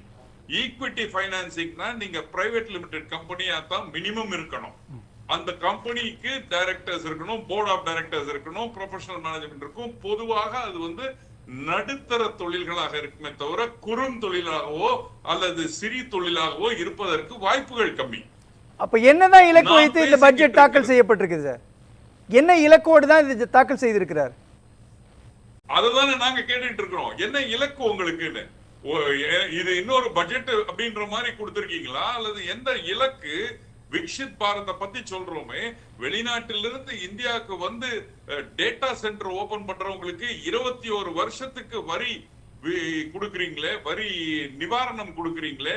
2047 வரை இந்த பட்ஜெட்ல அனௌன்ஸ்மெண்ட் இருக்கு டேட்டா சென்டருக்கு. அப்போ அவ்வளவு வருடங்களுக்கு நீங்க ஒரு சலுகையை ஒருத்தங்களுக்கு வெளிநாட்டில இருந்து வர்றவங்களுக்கு கொடுக்குறீங்களே, உள்நாட்டிலேயே எங்களை போன்ற தொழில் முனைவோர்களுக்கு என்ன கொடுத்திருக்கீங்க இந்த பட்ஜெட்ல? இதுதான் ஆதங்கம், இது வருத்தம் இல்ல. பேசலாம் மாசிலாமணி சார், நீங்க எப்படி பாக்குறீங்க? இலக்கே இல்லாமல் ஒரு பட்ஜெட் தாக்கல் பண்ணிருக்காங்க அப்படின்றாரு. இல்லை, அவர் சொல்ல பார்ட்லி ட்ரூ தான். இப்போ நமக்கு சின்ன சின்ன ஸ்கீம்ஸ் நிறைய கொடுத்துருக்காங்க. அதாவது பார்த்தா நம்ம சொன்ன மாதிரி உமனுக்கு ஒரு கேர்ள்ஸ் ஹாஸ்டல் வந்து ஒவ்வொரு மாவட்டத்தில் திறந்துருக்காங்க. அப்புறம் ரேர் ஹெல்த்து, அப்புறம் இந்த டெக்ஸ்டைல் பார்க்கு, இதெல்லாம் நிறைய சின்ன எல்லாம் சின்ன லெவல் தான் அது. பட் சென்ட்ரல் கவர்மெண்ட் வந்து பெரிய இதான் அனௌன்ஸ் பண்ணுவாங்க. உதாரணத்துக்கு பார்த்தீங்கன்னாக்கா லிங்கிங் ஆஃப் லிவர்ஸ் நிதி இணைப்பு பண்ணியிருக்கணும். கிட்டத்தட்ட இவ்வளோ வருஷமாக பண்ணிகிட்டு இருக்காங்க, அது செய்யவே இல்லை. அதுனா ஒரு 5 லட்சம் கோடி 8 லட்சம் கோடி ஆகும் ஒரு இது நினைக்கிறது. அது இணைச்சாக்கா என்ன ஆகும்னாக்கா உங்களுக்கு வேலைவாய்ப்பு உருவாகும், விவசாயம் வரும், குடிநீர் பிரச்சனை தீரும், ப்ளஸ் பவர் ஜெனரேஷன் வரும் நமக்கு. இப்போ எதுவுமே அது கை வைக்கல அவங்க. அது கவனம் செலுத்திருக்கணும். அடுத்து கல்வியில் கவனம் செலுத்திருக்கணும். ப்ளஸ் இவங்க பார்த்தீங்கன்னா 20% டேக்ஸ் நம்ம கட்டுறோம், வட்டி கட்டுறோம் நம்ம. அது குறையவே இல்லை நமக்கு. அஃப்கோர்ஸ் அவங்க ஃபிசிக்கல் டெபிசிட் இதெல்லாம் கண்ட்ரோல் பண்ணியிருக்காங்க, அதெல்லாம் ஃபுல் மார்க்ஸ், அதெல்லாம் நமக்கு குறையில்லை. பட் அது கண்ட்ரோல் பண்ணாலே பெரிய பட்ஜெட் சொல்ல முடியாது நம்ம. எனக்கு டெபிசிட் வச்சு கொண்டுடலாம், அதுவும் பிழைகளும் குற்றம் இல்லை வச்சுக்கோங்களேன். ஆனால் இவங்க என்ன பண்ணியிருக்கணும்னாக்கா பெரிய ஸ்கீம்ஸ்குள்ளே கொண்டிருக்கணும் நீங்கள். அப்போ தான் வந்து எம்ப்ளாய்மெண்ட் ஜெனரேஷன் கூட வரும் உங்களுக்கு. இப்போ ஐரோப்பா இந்தியாவினுடைய அந்த பொருளாதார ஒப்பந்த நடவடிக்கைக்கு பிறகு அதை ஊக்குவிக்கிற மாதிரி சில சலுகைகள் வந்து கொண்டு வருவாங்கன்னு எதிர்பார்க்கப்பட்டு அதெல்லாம் பூர்த்தி செய்யலையா இந்த பட்ஜெட்? இல்லை, இது வந்து அமெரிக்காவுக்கு ஒரு ஆஃப்செட் பண்ணுறதுக்காக ஒரு இது போட்டிருக்காங்க. எனக்கு நமக்கு வந்து கிட்டத்தட்ட பார்த்தாக்கா அவங்க ஒரு டெவலப் கண்ட்ரி எல்லாமே யூரோப்பில் பார்த்தீங்கன்னா மேஜராக வந்து ஒரு 60% கண்ட்ரி வந்து நம்மளோட வெல் டெவலப்டு G7 G20 இருக்காங்க. அதனால் நம்மளை பொறுத்த வரைக்கும் அது அட்வான்டேஜ் தான் வச்சுக்கோங்க. பட் பட்ஜெட் வந்து அதுக்கு சம்மந்தம் இல்லை. நமக்கு வந்து இங்கே என்ன த்ரெஸ் கொடுத்துருக்கோம்னாக்கா, ஒன்று எம்ப்ளாய்மெண்ட் கொடுத்துருக்கணும். அதுக்கு வந்து நம்ம கிட்டத்தட்ட 40% அக்ரிகல்ச்சர் நம்ம இருக்கும். அக்ரிகல்ச்சர் வெறும் விவசாயம் மட்டும் கிடையாது, அதை ஒட்டி பவுல்ட்ரி இருக்குது, அப்புறம் டைரி இருக்குது, இதெல்லாம் இருக்குது, ஃபிஷரிஸ் எல்லாமே இருக்குது. அது ஒட்டி இருக்குது. கிட்டத்தட்ட 50% மக்கள் நம்ம அதில் இருக்காங்க, அந்த துறை சார்ந்திருக்காங்க. அப்போ நம்ம வந்து அதுக்கு த்ரெஸ்ட் கொடுத்துருக்கணும். மோர் த்ரெஸ்ட் வந்து அங்கே தான் கொடுத்துருக்கணும் நமக்கு. அப்போ என்ன ஆகும்னாக்கா அதுக்கு வெளில கொஞ்சம் எடுத்துலாம் ஜனங்களை வெளியில் அதுலேருந்து அந்த எம்ப்ளாய்மெண்ட் 40 இப்போ 50 ஆகுது. ஒரு அடுத்த வருஷம் ஒரு 3% வெளில எடுக்கணும் அதுலேருந்து. இல்லைனா என்ன ஆகிடும்னாக்கா அவங்க ஜிடிபி கான்ட்ரிபியூஷன் பார்த்தா 70% இருக்குது. நம்ம ஓவரால் ஜிடிபி கான்ட்ரிபியூஷன் பார்த்தீங்கன்னாக்கா 50% மக்கள் அங்கே இருக்காங்க. ஆனால் நம்ம நேஷன் கான்ட்ரிபியூஷன் பார்த்தீங்கன்னாக்கா 18% இருக்குது அதிகபட்சம். அப்போ நமக்கு வந்து ஓவர்லோடாக தெரியுது அது. அப்போ அதை குறைக்கணும். அப்புறம் அக்ரிகல்ச்சருக்கு வந்து அவங்க இம்பார்ட்டன்ஸ் கொடுத்துருந்தாங்க வச்சுக்கோங்களேன், உறவு இருக்கும். அப்புறம் சார் சொன்ன மாதிரி எம்எஸ்சி அதுக்கும் கொடுத்துருக்கணும் அவங்க. ஏன்னா இப்போ 10,000 கோடி அது ஐ திங்க் 5 வருஷத்துக்கு கொடுத்தா நினைக்கிறது, ஒரு வருஷத்துக்கு இல்லை, அது 5 ஆண்டுகளுக்கு போல மாதிரி ஞாபகம் இருக்காது. அப்புறம் பார்த்தா வருஷத்துக்கு 2,000 கோடின்றது வந்து ரொம்ப டைனி பாருங்க. அது 2,000 கோடின்றது ரொம்ப இது. அது பெருசாக அது வந்து ஒரு இம்பாக்ட் கிரியேட் பண்ணவே பண்ணாது. அது இவங்க மேஜராக எஜுகேஷன் கொடுத்துருக்கணும். அப்போ என்ன எப்படி வந்து ஒரு 21 வருஷத்துக்கு இவங்க தராங்களோ நம்ம கல்வி கொடுத்துக்கணும். இப்போ வெளிநாட்டு பல்கலைக்கழகம் இல்லையா, அதோட டைப் பண்ணுங்க. இப்போ இன்சூரன்ஸ்க்கு கொடுத்துருக்காங்க அவங்க. லாஸ்ட் இயர் வந்து என்ன சொல்லியிருக்காங்கன்னா 100% இன்சூரன்ஸ் எப்படிக்குள்ளே கொண்டுலான்னு சொல்லியிருக்காங்க. அது வந்து பெரிய நமக்கு வந்து எப்படிலாம் பெரிய பணம் வரப்போகிறது இல்லை, இதெல்லாம் பெரிய தாக்கத்தை உண்டு பண்ண போகிறது இல்லை. அது லோக்கல் நிறைய பிளேயர்ஸ் இருக்காங்க, அவங்கள்ட்டே கொடுத்துக்கலாம். அது ஆனால் வேலை செஞ்சு இப்போ சிறு குறு தொழில்னு ஒரு செக்டார் மட்டும் ஃபோக்கஸ் பண்ணுறதுனால வர பிரச்சனையா, இல்லை அது வந்து எல்லா செக்டார்களுக்குமான வளர்ச்சியாக தான் பார்க்குறாங்க? ஒரு பக்கம் மீனவர்கள், இன்னொரு பக்கம் விவசாயிகள், தொழிலாளர்கள், ஜவுளி உற்பத்தியை மேம்படுத்துறதுக்கு, இன்னொன்று இங்கே இருக்கக்கூடிய முந்திரி உள்ளிட்ட பொருட்களை வந்து மதிப்பு கூட்டி வெளிநாடுகளுக்கு சந்தைப்படுத்துறதுக்கான வியூகம் எல்லாமே அமைக்கப்பட்டிருக்குது இல்லையா? 10,000 கோடி 5 வருஷம் 2,000 கோடி தானே வரப்போகுது. நம்ம 150 கோடி பேர் இருக்கோம்ல, கிட்டத்தட்ட பார்த்தீங்கன்னா ஒரு குறைச்சலாக 20 கோடி பேர் வந்து இதில் இன்வால்வ் ஆகிருப்பாங்க. எம்எஸ்சியில் இவங்க தான் ஜென்ரேட் பண்ணுறாங்க எம்ப்ளாய்மெண்ட்டு, மேஜராக இவங்க தான் டெவலப் பண்ணுறாங்க. அப்போ இவங்களை நீங்கள் அட்ரஸ் பண்ணிக்கலாம், இந்த இஷ்யூ நீங்கள் அட்ரஸ் பண்ணிக்கலாம். நீங்கள் அது நீங்கள் செயலி இல்லை. நீங்கள் அதை இப்போ நீங்கள் பவுல் டிக்கெட்லாம் சொல்லிட்டீங்க இல்லையா, அதுக்கெல்லாம் ஒன்றும் பெரிய ஒரு த்ரெஸ் கொடுத்த மாதிரி தெரியலையே. இப்போ நீங்கள் எஸ்எம்எஸ்சிக்கு இவங்க என்ன சொல்லியிருக்கோம்னாக்கா இன்ட்ரெஸ்ட் ரேட்டு குறைச்சிருக்கலாம். இந்த ஒரு ஆல்ரெடி தரலாம், நல்லா பண்ணுறவங்களுக்கு கொஞ்சம் சலுகை கொடுக்கலாம். இல்லை கவர்மெண்ட்டே சில இது என்கரேஜ் பண்ணிக்கலாம். இப்போ எப்படி நம்ம டெக்ஸ்டைல் பார்க் பண்ணுற மாதிரியோ அதுமாதிரி ஒவ்வொருத்துக்கும் ஒவ்வொரு துறை வரையாக பண்ணிக்கலாம் அவங்க. ஏன்னா எக்ஸ்போர்ட் வந்து நமக்கு டெய்லியில் நம்ம டாப்பில் இருக்கோம், நமக்கு பவுல்ட்ரி டாப்பில் இருக்கும். இப்போ அதெல்லாம் கொஞ்சம் கவனம் செலுத்திக்கலாமே சொல்கிறோம். பேசலாம். தற்பொழுது நம்மோடு சோமவல்லியப்பன் பொருளாதார நிபுணரும் இணைந்திருக்கிறார். சார், இதில் மெடிக்கல் ஹப்லாம் உருவாக்குவோம் அப்படின்னு சொல்கிறாங்க இல்லையா, இதெல்லாம் பாசிட்டிவ் டோனா இல்லையா? இதில் தனித்து கவனம் செலுத்தக்கூடிய அம்சத்தோடு என்ன இந்த பட்ஜெட்டில் இருக்குது? முன்னாடி விருந்தினர்கள் என்ன பேசினாங்கன்னு நான் கேட்கல, நான் இப்போ தான் வந்தேன். முதல்ல என்னுடைய ஒட்டுமொத்த பார்வையை நான் சொல்லிடுறேன். ஒரு பட்ஜெட் அப்படின்னு சொல்கிற போது கிட்டத்தட்ட ஒரு மிகப்பெரிய தேசம், இதனுடைய அளவும் ரொம்ப பெருசு, ஒரு 350 லட்சம் கோடி அந்த அளவுக்கு செய்கிற போது ஆண்டுக்கு ஒரு முறை பட்ஜெட்டு வருகிறது. அந்த பட்ஜெட்டில் வந்து சில ஆண்டுகளில் சிலவற்றுக்கு அதிக முக்கியத்துவம், ஒரு ஃபோக்கஸ் ஏரியா இருக்கும். அது மாதிரி இப்போ கடந்த 1-2 ஆண்டுகளாக தனிநபர்களுடைய வருமான வரியில் ஃபோக்கஸ் பண்ணி கிட்டத்தட்ட அதை கொண்டு வந்து ஒரு இடத்துல நிறுத்தியிருக்காங்க. இப்போ 12 லட்சம் வரைக்குங்கிறத. அதற்கு பிறகு அதுக்கிட்ட அதிகமாக போக மாட்டாங்கன்னு நினைக்கிறேன். அதே மாதிரி ஜிஎஸ்டி என்பது இதில் வராது, வெளியில் வர்ற விஷயங்கள்லேயும் சில மாறுதல்கள் பண்ணிட்டாங்க. அப்போது ஒரு ஓவராலாக ஒரு 5-10 ஆண்டுகளுக்கு ஒரு நாட்டினுடைய முன்னேற்றத்தை பொருளாதாரத்தை திட்டமிடுற பொழுது எல்லாவற்றையும் எல்லா ஆண்டுகளிலும் செய்து கொண்டே இருக்க மாட்டார்கள். பெரும்பாலும் வந்து அகாடமிக்காக அவங்க பண்ணுறதுக்கான அட்மினிஸ்ட்ரேட்டிவாக இந்த இயர் இது ஃபோக்கஸ் அந்தங்க மாதிரி. அந்த விதத்தில் பார்த்தா பல ஒற்றினுடைய ஃபோக்கஸ் இந்த வருஷம் இல்லை. இந்த வருஷத்தில் வேறு ஏதாவது சில விஷயங்களில் அவங்க ஃபோக்கஸ்னு இருந்திருக்கலாம். இதை வந்து பெரும்பாலும் ஒரு கன்சாலிடேஷன் ஃபேஸ் மாதிரி தான் நான் பார்க்கிறேன். ஒரு பெரிய பிக் பேங் அனௌன்ஸ்மெண்ட்ஸு, ரீஃபார்ம்ஸு, சேஞ்சஸ்ஸு, பெரிய அலோகேஷன்ஸு, ஹெட்லைன் கொடுக்குற மாதிரி பெரிதாக இல்லை என்பது உண்மை. இதில் ஃபிசிக்கலில் வந்து 4.3க்கு அதை கண்ட்ரோலில் கொண்டு வந்திருக்கிறதும், ஜிடிபி டு டெட் ரேஷியோவை ஒரு கண்ட்ரோலில் வச்சுருக்கிறதும் ஒரு பாசிட்டிவான அம்சமாக இருக்குது. மற்றபடி எடுத்து சொல்வதற்கென்றால் ஒரு சின்ன அளவில் கேபிட்டல் கெயின்ஸ் டேக்ஸில் மாறுதல்கள் கொண்டு வந்திருக்கலாம், அது ஒரு எதிர்பார்ப்பு இருந்தது. அது போன்ற சில எதிர்பார்ப்புகள் கோல்டு சில்வர் மேலே இம்போர்ட் டியூட்டியில் ஒரு சின்ன சேஞ்சஸ் கொண்டு வந்திருக்கலாம். இதெல்லாம் ஒரு பாப்புலர் சென்டிமெண்ட்டுக்கு ஒரு உதவியாக இருந்திருக்கும். இப்போ ஃபிசிக்கல் செக்யூரிட்டி 4.4லேருந்து 4.3க்குள்ளே கொண்டு வந்திருக்காங்க இல்லையா, இது என்ன தாக்கத்தை ஏற்படுத்தும், என்ன விளைவுகளை உருவாக்கும்? இப்போ வந்து ஒட்டுமொத்த ஜிடிபியில் இது வந்து 4.3% இருக்குன்னா, ஒட்டுமொத்த ஜிடிபி ஒரு 350 லட்சம் கோடின்னா அதில் 1%ங்கிறது எவ்வளோ, அதில் 0.1%ங்கிறது எவ்வளோ, அந்த அளவுக்கு நம்மளுடைய கடன் தொகை குறைகிறதுன்ற அர்த்தம். கடன் தொகை குறைஞ்சதுன்னா நிரந்தரமாக மத்திய அரசுக்கான இந்தியர்களுக்கான கடன் குறையுது, அதற்கான வட்டி அவுட்ஃப்ளோவும் குறையுது.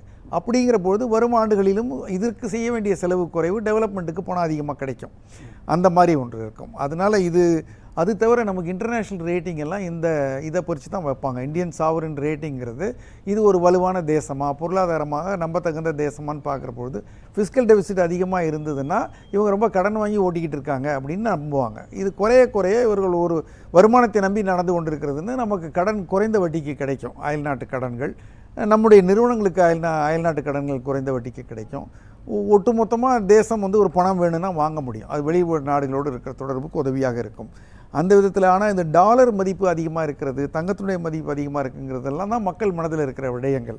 இது போன்ற விஷயங்களுக்கு ஒரு அளவிற்காவது அதை அவங்க டச் பண்ணியிருக்கலாம். தினம் தங்கம் வெள்ளியினுடைய விலை உயருது, அதுலயே அதை கவனம். இப்போ பார்த்தீங்கன்னா நீங்கள் தங்கம் வெள்ளிக்கெல்லாம் வந்து ஒரு பர்சன்டேஜ் தான் அவங்களுடைய எக்ஸைஸ் டியூட்டி வந்துக்கிட்டு இருக்கு. குறைச்சிருக்காங்க, போன ஆண்டு குறைச்சாங்க, இல்லைன்னா இன்னும் அதிகமாக இருக்கும் அதனுடைய புல்லியனுடைய ரேட்டு. அதை ஒரு ஃபிக்ஸட் அமௌண்ட்டாக கொண்டு வந்திருக்கலாம்.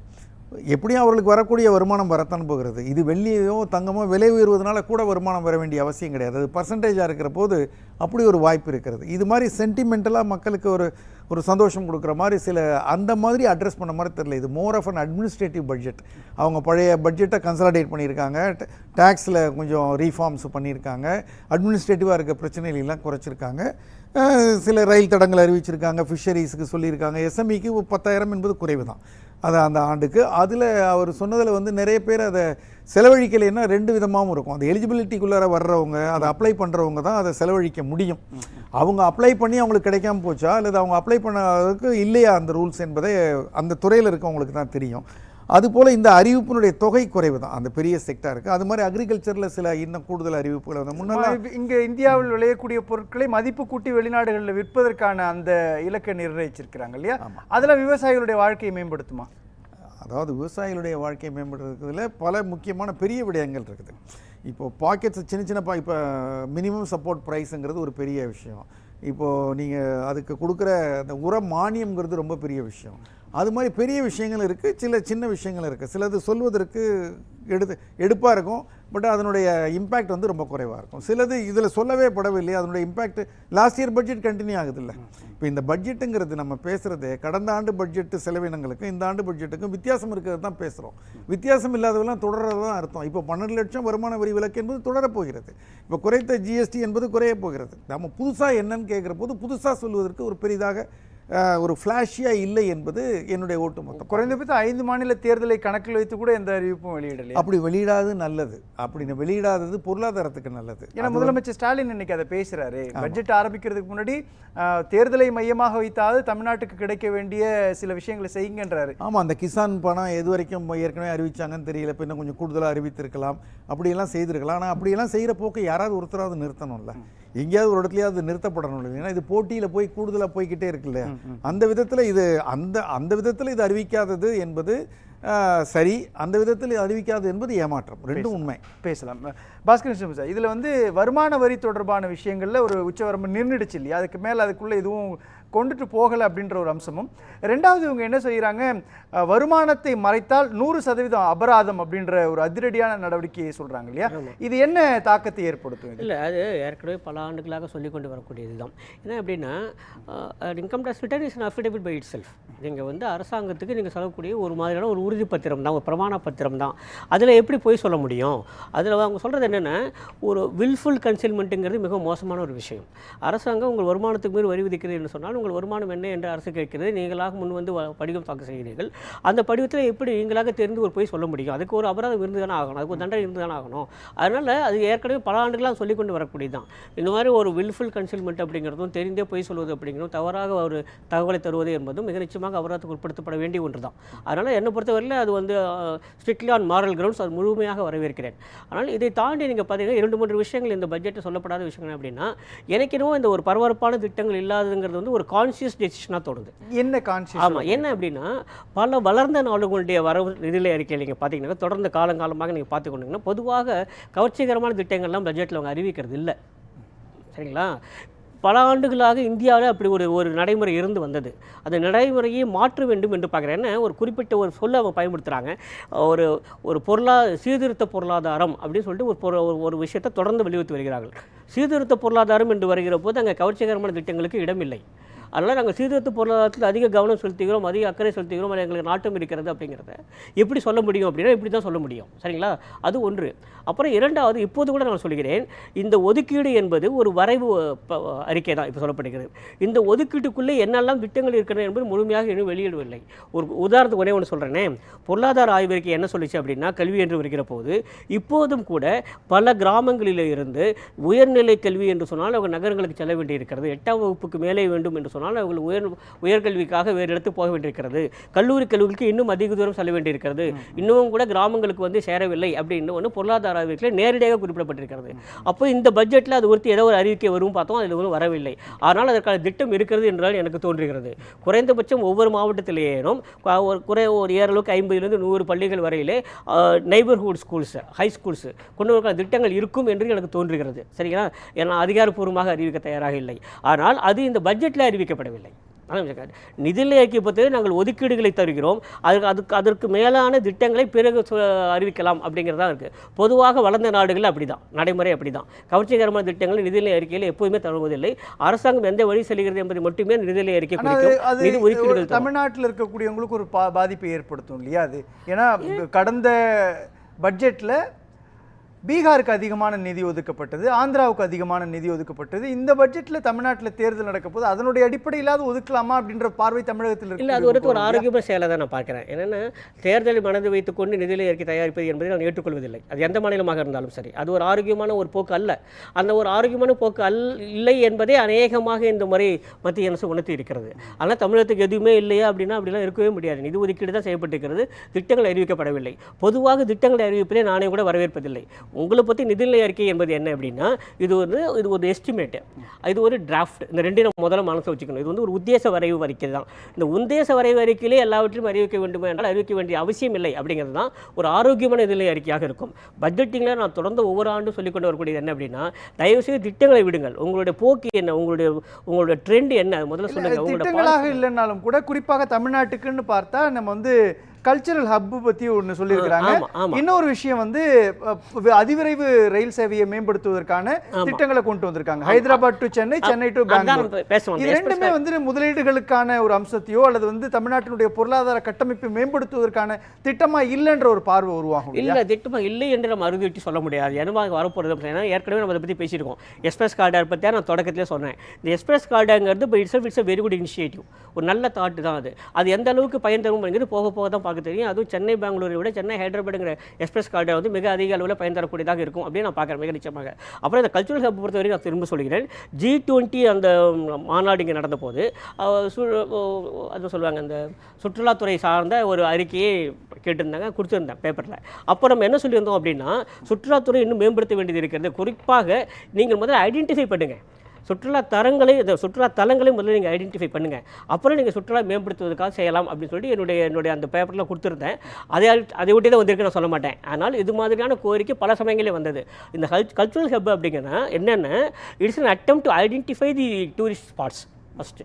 அதை இப்போ செய்திருக்கிறார்கள். இதன் பிறகு இந்த கல்ச்சுரல் ஹப்பை எப்படி மேம்படுத்த போகிறார்கள், எப்படி கொண்டு வர போகிறோம் அப்படின்னு தெரியும். இன்ஃபேக்ட் ரொம்ப ஆச்சரியமான விஷயம் என்னென்ன, இதில் இது கோஇன்சிடென்டல் விஷயம் தான். 4-5 நாட்களுக்கு முன்பாக போன வாரத்தில் திரு சசி தரூர் எம்பி அவர்கள் சுற்றுலாத்துறை சார்ந்த ஒரு மிக நல்ல ஒரு கட்டுரை இருந்தார்கள். ஒரு லீடிங் இங்கிலீஷ் டெய்லியில் வந்திருந்தது. அதில் இதே தான் அவர்களும் குறிப்பிட்டிருக்காங்க, சுற்றுலாத்துறை நம்ம எந்த அளவுக்கு மேம்படுத்த முடியும், அங்கே எந்த அளவுக்கு வாய்ப்புகள் இருக்கின்றன அப்படின்னு சொல்லிட்டு. அதை நோக்கி ஒரு முன்னெடுப்பாக தான் இதை நான் பார்க்குறேன். அதனால் நேரடியாக சொல்லப்படவில்லை என்றாலும் கூட இந்த கல்ச்சுரல் ஹப்புங்கிற அந்த அறிவிப்பு என்ன அப்படின்னா சுற்றுலாவை மேம்படுத்துவதற்கான ஒரு முக்கியமான ஒரு முன்னெடுப்பாக தான் நான் பார்க்கலாம். இது தமிழ்நாட்டுக்கு இந்த 2026-27 நிதியாண்டிற்கான பட்ஜெட் தமிழ்நாட்டினுடைய பொருளாதாரத்திற்கும் தமிழ்நாட்டினுடைய வாழ்வாதார மேம்பாட்டிற்குமான நடவடிக்கைகளில் எந்த அளவுக்கு பங்களிப்பு செய்ய போகிறது என்பதை விரிவாக பார்க்கலாம் இடைவேளைக்கு பிறகு.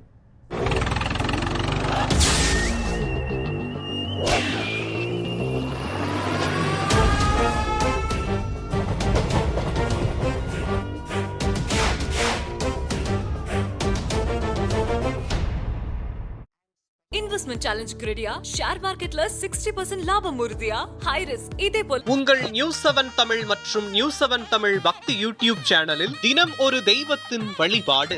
திங்கட்கிழமை தீயாக மாறி தான் என்ற அகந்தையை அளித்த சிவபெருமானின் பாடல்கள்.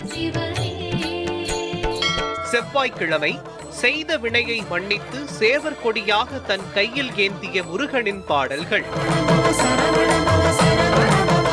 புதன்கிழமை அகத்திய மாமுனியின் கமண்டலத்தில் அடைந்த காவிரியை விடுவித்த விநாயகர் பாடல்கள்.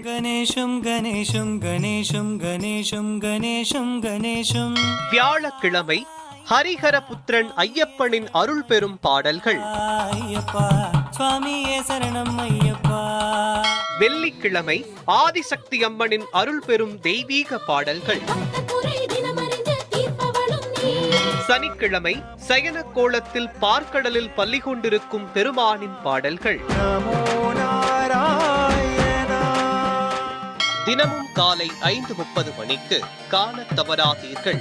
குப்பத்தொட்டு வச்சு அங்க பாருங்க, அதை எடுங்க. இது தருவாங்களா தர மாட்டாங்களான்னு ஒன்றும் தெரியல. உள்ள பாத்ரூம் போனால் ஃபுல்லு சகதி தான். இது ஒரு 2 கிலோமீட்டர் சுற்றிட்டு தான் போகிற மாதிரி வழியே இருக்கு. நாங்கள் கஷ்டப்பட்டு தான் இருக்கிறோம் காலத்துக்கும். இதுதான் இங்கே தான் நாங்கள் வேலை செய்யறதுதான் இங்கே தான். நிலத்து நீரை ஃபுல்லாக கலக்கும். கலந்துனா ஜிடிஎஸ் லெவல் 5000-6000 போயிடும். எங்களுக்கு அந்த வெஸ்ட் ரூம் கட்டி கொடுத்தீங்கன்னா ரொம்ப கஷ்டமா இருக்குது. அடிச்சு பார்த்தா தண்ணியே வரல. எனக்கும் கையில் லைட்டாக கீரி தான் இருந்தது. எனக்கு தொழு போய் நாங்கள் தண்ணி தூக்கணும்.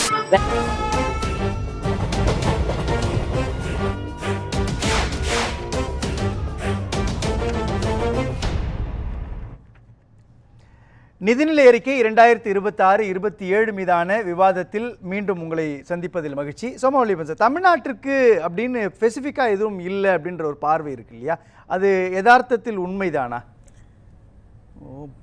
ஒட்டுமொத்தமாக ஒரு பட்ஜெட்டில் அவங்க சொல்லியிருக்கிற 350 லட்சம் கோடி ரூபாய் செலவு பண்ணுறாங்க அப்படின்னா அது இந்தியா முழுமைக்குமானது. அது எல்லா மாநிலங்களுடைய பெயரையும் சொல்கிறது இல்லை. திட்டங்கள் என்பது வேறு, குறிப்பிட்ட திட்டங்கள் என்பது வேறு. இப்போ சென்னையில் மட்டும் ஒன்று செய்ய போகிறாங்கன்னா அதை அறிவிக்க வேண்டும். மற்றபடி அவங்க அறிவித்திருக்கிற பல்வேறு பொதுவான திட்டங்கள்னா எனக்கு என்ன சந்தேகம் வருதுன்னா, இப்போ வந்து மெடிக்கல் ஹப்பை வந்து இந்தியாவில் மேம்படுத்துகிறோம் அப்படின்றாங்க. குறிப்பாக ஒரு 5 நகரங்களை நாங்கள் டார்கெட் பண்ணி மெடிக்கல் ஹப்பு, ஏற்கனவே சென்னைன்றது உலகளாவிய மெடிக்கல் ஹப்பாக தானே இருக்குது. மெடிக்கல் டூரிசம்ன்றது இங்கே சிறப்பாக இருக்குல்ல. அப்போ தமிழ்நாட்டுக்கு இது பங்களிப்பு நிகழ்த்தாதுன்னு தானே பொருள்படக்கூடிய ஒன்றா இருக்கும். பண்ணலாம். நீங்கள் இல்லை, நான் வந்து அது வேண்டாம் என்று நான் சொல்லலை. நான் சொல்ல வர்றது, நீங்கள் அந்த மாதிரி அவங்க எங்கே அறிவிக்கிறாங்களோ அந்த மாநிலத்தில் அது கிடைக்குது என்பது ஒரு பகுதி. அறிவிக்காமல் இருந்தாலும் இப்போ நீங்கள் வந்து இப்போ ஃபிஷரிஸ்க்கு நிறைய பண்ணுறேங்கிறாங்க, மீனவர்கள் செய்கிறதுக்கு சிலது. அதே மாதிரி வந்து பெண்களுக்கான எல்லா மாவட்டங்களிலும் என்று ஒன்று சொல்கிறாங்க. இந்தியா மொத்தம் இருக்கிற எல்லா மாவட்டங்களும் ஹெரிட்டேஜ் சென்டர்னு சொல்கிறாங்க. அது தவிர செல்ஃப் ஹெல்ப் அப்படி என்று ஒன்று. இது போன்ற விஷயங்கள் இப்போ 17 கேன்சர் ட்ரக்குக்கான மற்றது இது எல்லாம் தமிழ்நாடுக்கும் சேர்ந்தது தானே. இப்போ நீங்கள் இந்திய மக்கள் எல்லோருக்கும் பொருந்தக்கூடியது எல்லாம் தமிழக மக்களுக்கும் பொருந்தும். ஜியாகிரஃபி சார்ந்து இது இந்த குறிப்பிட்ட இடத்துல பண்ணுறங்கிறது மட்டும்தான் நமக்கு பொருந்தாதே தவிர, மற்றபடி இந்த பட்ஜெட்டில் வரக்கூடிய அத்தனை அறிவிப்புகளும் இந்தியாவில் இருக்கிற அத்தனை மாநிலங்களுக்கும் பொருந்தும். குறிப்பிட்ட இடம் சார்ந்த நிறுவனங்கள் அமைப்புகள் உருவாக்கப்படுற போது அது அந்த இடத்துக்கு மட்டும் பொருந்தும். அப்படிப்பட்ட அறிவிப்புகள் இல்லை, அது ஒத்துக்கிறேன். மற்றபடி ஒரு 70-80 விழுக்காடு பட்ஜெட் நம்ம எல்லாருக்கும் பொருந்தக்கூடியது தான் அதில் இருக்குது. இது ஒன்று.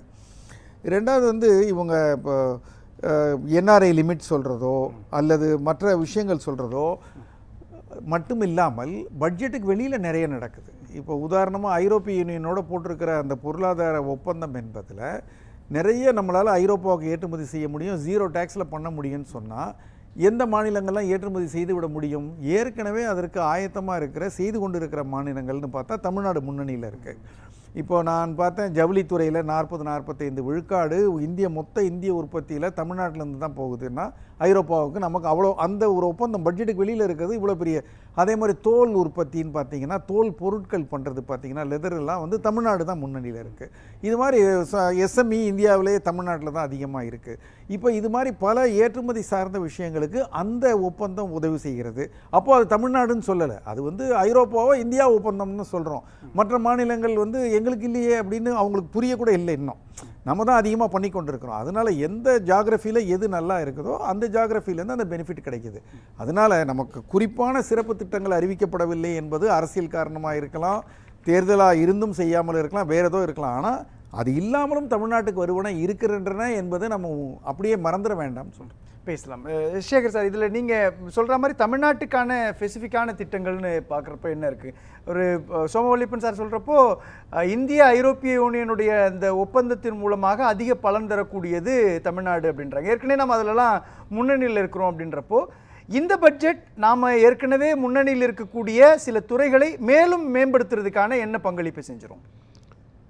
இதுக்கு முன்னாடி நான் சில பாயிண்ட் எல்லாம் சொல்ல விரும்புகிறேன். பட்ஜெட்டுங்கிறது வந்து எப்படி வந்து ஒரு குடும்பத்தில் வந்து அந்த ஆண்டு வருமானத்தை வச்சு அந்த ஆண்டில் என்னென்ன ஃபங்க்ஷன்ஸ் இருக்குது, செலவினங்கள் இருக்குது, இப்படி செலவழிக்கிறாங்களோ அதே மாதிரி ஒரு நாட்டோட வருமானத்தை வச்சு அந்த நாட்டோட செலவுகள் எஸ்டிமேட் பண்ணுறது தான். இது வந்து அலாவுதீன் பூதம் வந்து ஒரு கப்பை தேய்ச்சி ஜீபூம்பா உருவாக்குறதெல்லாம் பட்ஜெட் கிடையாது. முதல்ல அதை வந்து காமன் மேன் தெரிஞ்சுக்கணும். ஆனால் இந்த பட்ஜெட்டோட இம்பேக்ட் கொஞ்ச நேரத்துக்கு முன்னாடி ரகுநந்தன் சார் சொன்னார், எல்லாம் சொன்னார். சில விஷயங்கள்லாம் சொல்ல விரும்புகிறேன். ஒரு 15 நாளைக்கு முன்னாடி international monetary fund IMF world bank இதில் ஒரு ரிப்போர்ட் கொடுக்குறாங்க. ஒரு குடும்பத்தின் கடன் எப்படி இருக்குது? நான் இப்போ உங்களையே கேட்குறேன், குடும்பத்தின் கடன் எந்த நாட்டில் ஜாஸ்தி இருக்குங்கிறீங்க? அமெரிக்காவிலையா? நம்ம இந்தியாவில் எடுத்திங்கன்னா 40%, சுவிட்சர்லாந்து எடுத்திங்கன்னா 125%, அமெரிக்கா எடுத்திங்கன்னா 69%. அதாவது அவங்களுடைய சொத்தில் 69% கடனாக இருக்குது. நான் அப்படி எடுத்து பார்த்தீங்கன்னா China, America, Germany, England, all the நீங்கள் நம்ம பெருமையாக நீங்கள் இங்கே நினச்சிட்டு இருக்கிற ரேஷனில் அவங்களுடைய குடும்பத்தோட கடன் அப்படின்னு எடுத்து பார்த்தீங்கன்னா இந்திய மக்களின் குடும்ப கடன் வந்து 40% தான் இருக்குது. அப்போது ஒரு 100 ரூபாய்க்கு சொத்து இருக்குன்னா 40% தான் கடன், 60% சர்ப்ளஸ் இருக்குது. இதே சுவிட்சர்லாந்து நம்ம சொல்லுவோம், அங்கே 125% இருக்குது. கனடாவில் ஜாஸ்தி இருக்குது. இப்போ இதை எதுக்கு சொல்ல வரேன்னா, சில உண்மைகள் வந்து நீங்கள் இந்த பட்ஜெட் பேப்பரை மாத்திரம் வச்சு பார்த்தா தெரியாது. இப்போ வந்து கொஞ்ச நேரத்துக்கு முன்னாடி சொன்னார் எம்எஸ்எம்இலாம் கஷ்டப்படுறது, எம்எஸ்எம்இ செக்டாருக்கு எதுவுமே இல்லைன்னு. நான் சில உதாரணங்கள் மாத்திரம் எடுத்து சொல்கிறேன்.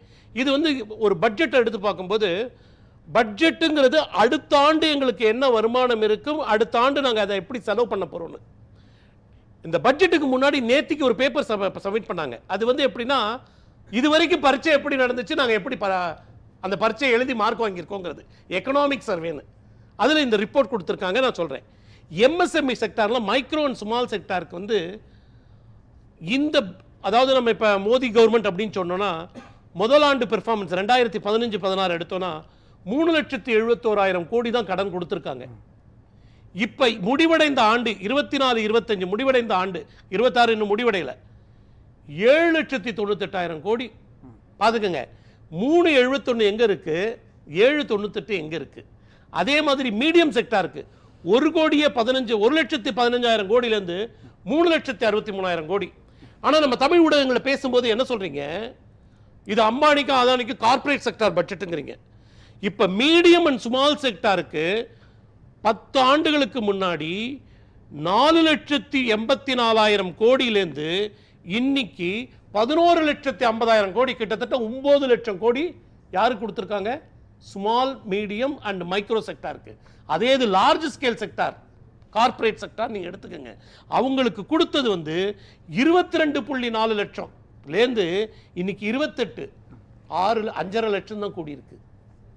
இது எதுக்கு சொல்ல வரேன் அப்படின்னா, நம்ம வந்து சும்மா இதில் சொல்லுங்க, அதாவது பட்ஜெட் அலோகேஷன்ங்கிறது கவர்மெண்ட், பட்ஜெட்டரி சப்போர்ட்டுங்கிறது த்ரூ த கவர்மெண்ட் ப்ராசஸ். இதே இது நான் வந்து சொல்றேன், ப்ரியாரிட்டி செக்டார்னு இருக்கிறதுனா low income group. Low income group எடுக்கும்போது அக்ரிகல்ச்சர் அண்ட் அலைடு ஆக்டிவிட்டீஸ்க்கு நான் வந்து முந்தைய கவர்மெண்ட்டையும் இந்த கவர்மெண்ட்டையும் நான் கம்பேர் பண்ணல. இவங்க ஆட்சி எடுத்து 1 வருஷத்துக்கு கழிச்சு எப்படி பண்ணாங்க, இப்போ அதுலேருந்து 10 வருஷத்தில் எப்படி பண்ணியிருக்காங்க. 2015-16 எடுத்தீங்கன்னா அக்ரிகல்ச்சர் அலைடு ஆக்டிவிட்டிக்கு 8 லட்சம் கோடிக்கு இது பண்ணியிருக்காங்க, இன்னைக்கு 22 லட்சம் கோடி பண்ணியிருக்காங்க. எஜுகேஷனுக்கு 68,000 கோடியிலேருந்து இன்னைக்கு 1,37,000 crore, almost double education loan support. Micro and small enterprises priority செக்டர்ல 8,48,000 22,39,000. இது ஒரு சைடு எடுத்துக்கங்க. காமன் மேன் ஹவுசிங் 7,47,000 கோடி இவங்க 15-16 பண்ணது, இன்னைக்கு பண்ணியிருக்கிறது வந்து 30 லட்சம் கோடி. இப்போ நீங்க எடுத்து பார்த்தீங்க அப்படின்னா பெர்ஃபார்மன்ஸ் வந்து கான்சென்ட்ரேட்டட் த்ரூ காமன் மேன் growthல பண்ணியிருக்காங்க. இப்போ நான் ஒரு சில விஷயங்கள்லாம் சொல்லிடுறேன். எம்ப்ளாய்மெண்ட்டுக்கு growth ஆப்பர்ச்சுனிட்டி இல்லைங்கிறீங்க. அப்போ நான் ஒன்று கேட்குறேன், எம்ப்ளாய்மெண்ட்னா சம்பளத்துக்கு வேலை போகிறதா செல்ஃப் எம்ப்ளாய்மெண்ட்டும் சேர்த்தா? சம்பளத்துக்கு மாத்திரம் வேலை போகிறதுனா எம்ப்ளாய்மெண்ட் ஆப்பர்ச்சுனிட்டி கம்மி. செல்ஃப் எம்ப்ளாய்மெண்ட் எடுத்தீங்கன்னா இந்த 10 ஆண்டுகளில் 52 கோடி முத்ரா லோன் கொடுத்துருக்காங்க.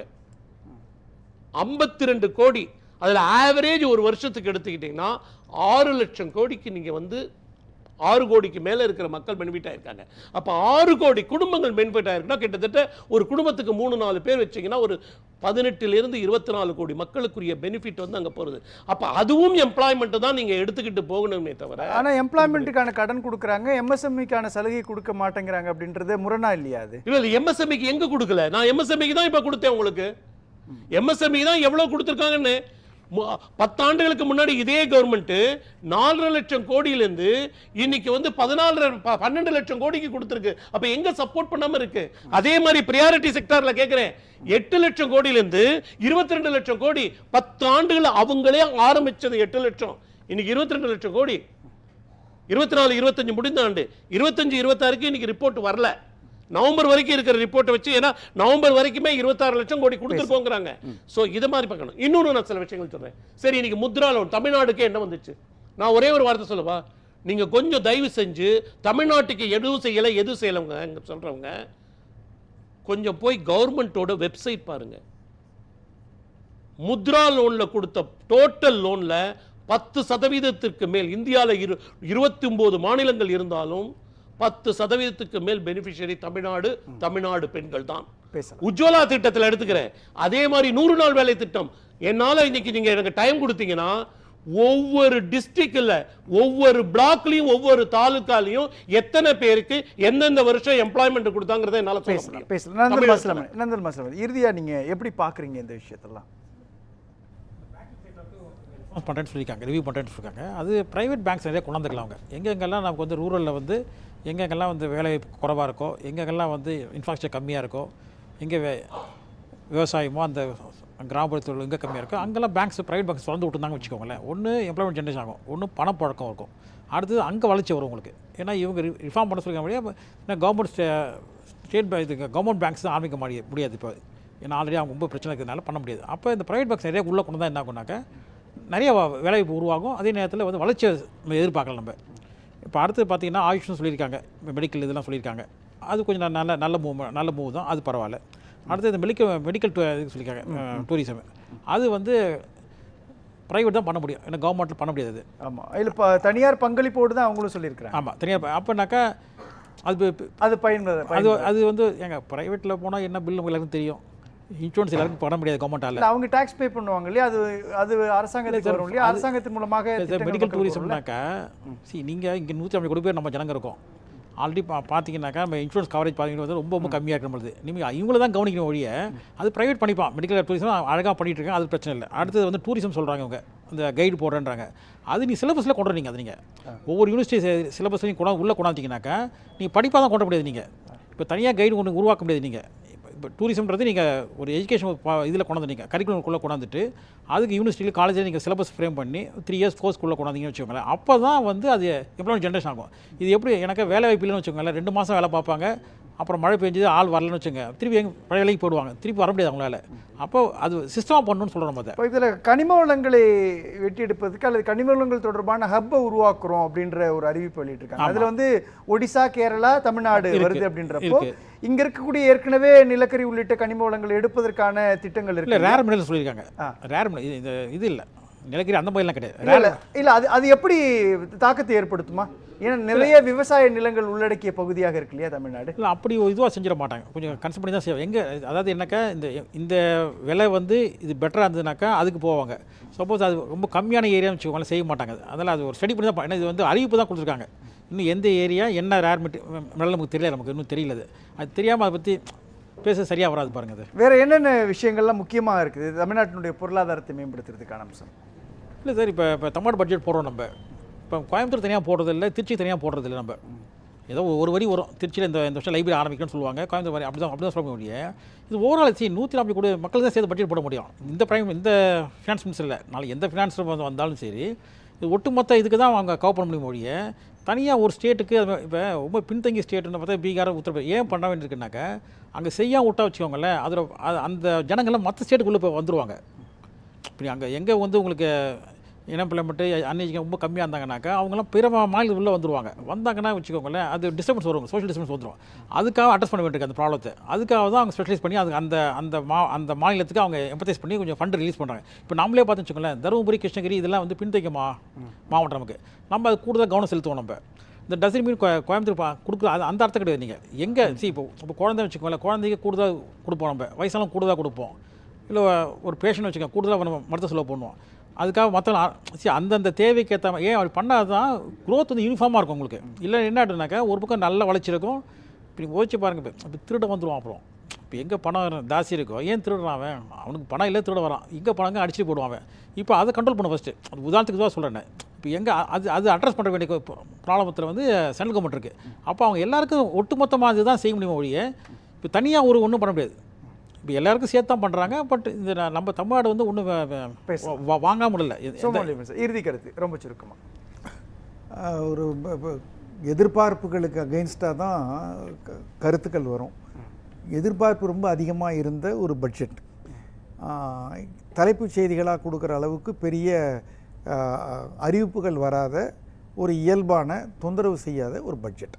சார் உங்களுடைய ஜிஎஸ்சி சார், இப்போ இருக்கிற உலக சூழ்நிலையில் இந்தியாவோட டெவலப்மெண்ட் பார்த்த கான்சென்ட்ரேட் பண்ணி அதுக்கேற்ற மாதிரி ப்ரிப்பேர் பண்ண பட்ஜெட். பாஸ்கர் சார், நேர்மறையான பல விஷயங்களில் இருக்கின்றன, சொல்லப்பட்டதை விடவும் சொல்லப்படாத விஷயங்கள் ஏராளமாக இருக்கின்றன தான் எனக்கு தோணுது. உங்களுடைய இறுதி கருத்து? எக்ஸ்ட்ரா நல்லா பண்ணியிருக்காங்க. யூரோப்பியன் யூனியன் டைப் பண்ணியிருக்காங்க, அப்படி இஸ்லாமிய நாடுகளோட கூட்டமைப்பு டைப் பண்ணியிருக்காங்க, மற்ற எல்லாமே நல்லா பண்ணியிருக்காங்க. அதுக்கு எதிர்பார்த்த மாதிரி இந்த பார்த்தாக்கா அது கொஞ்சம் ஏமாற்றமாக தான் இருக்குது இந்த பட்ஜெட். நன்றி. நிகழ்ச்சியில் பங்கேற்று கருத்துக்களை வழங்கிய விருந்தினர்கள் 4 நன்றி. மற்றொரு அமர்வில் சந்திக்கலாம். நன்றி, வணக்கம்.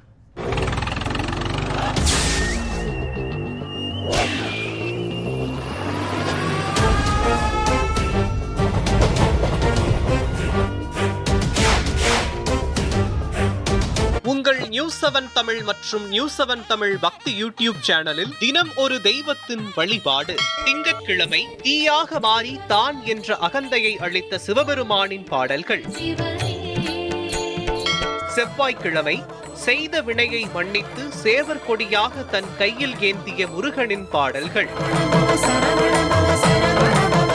புதன்கிழமை அகத்திய மாமுனியின் கமண்டலத்தில் அடைந்த காவிரியை விடுவித்த விநாயகர் பாடல்கள்.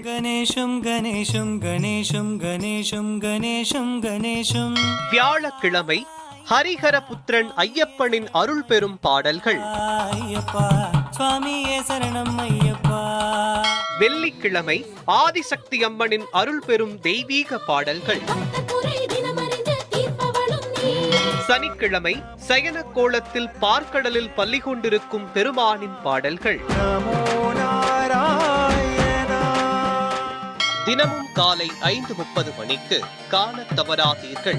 குப்பத்தொட்டு வச்சு அங்க பாருங்க, அதை எடுங்க. தருவாங்களா தர மாட்டாங்கன்னு ஒன்றும் தெரியல. உள்ள பாத்ரூம் போனால் ஃபுல்லு சகதி தான். இது ஒரு 2 கிலோமீட்டர் சுத்திட்டு தான் போற மாதிரி வழியே இருக்கு. நாங்கள் கஷ்டப்பட்டு தான் இருக்கிறோம் காலத்துக்கும். இதெல்லாம் இங்கே தான் நாங்கள் வேலை செய்து தான் இங்கே தான். நிலத்து நீரை ஃபுல்லாக கலக்கும். கலந்துனா ஜிடிஎஸ் லெவல் வந்து 5000 6000 போயிடும். எங்களுக்கு அந்த வெஸ்ட் ரூம் கட்டி கொடுத்தீங்கன்னா ரொம்ப கஷ்டமாக இருக்குது. அடிச்சு பார்த்தா தண்ணியே வரல. எனக்கும் கையில் லைட்டாக கீறி தான் இருந்தது. எனக்கு தொழு போய் நாங்கள் தண்ணி தூக்கணும். வெள்ளம் வந்துட்டே இருக்கு. நாளைக்கு வரமாட்டாங்க எதுனா ஒண்ணுன்னா. மக்களுக்கு ரொம்ப பாதிப்பு. ஆக்ஷன் எடுக்கணும். வாராண்டி வாராண்டி தங்கக்கட்டு அம்புக்கு போராண்டி சிங்கக்குட்டு கேட்காத கேள்வி ஒண்ணு கேட்க போராண்டி.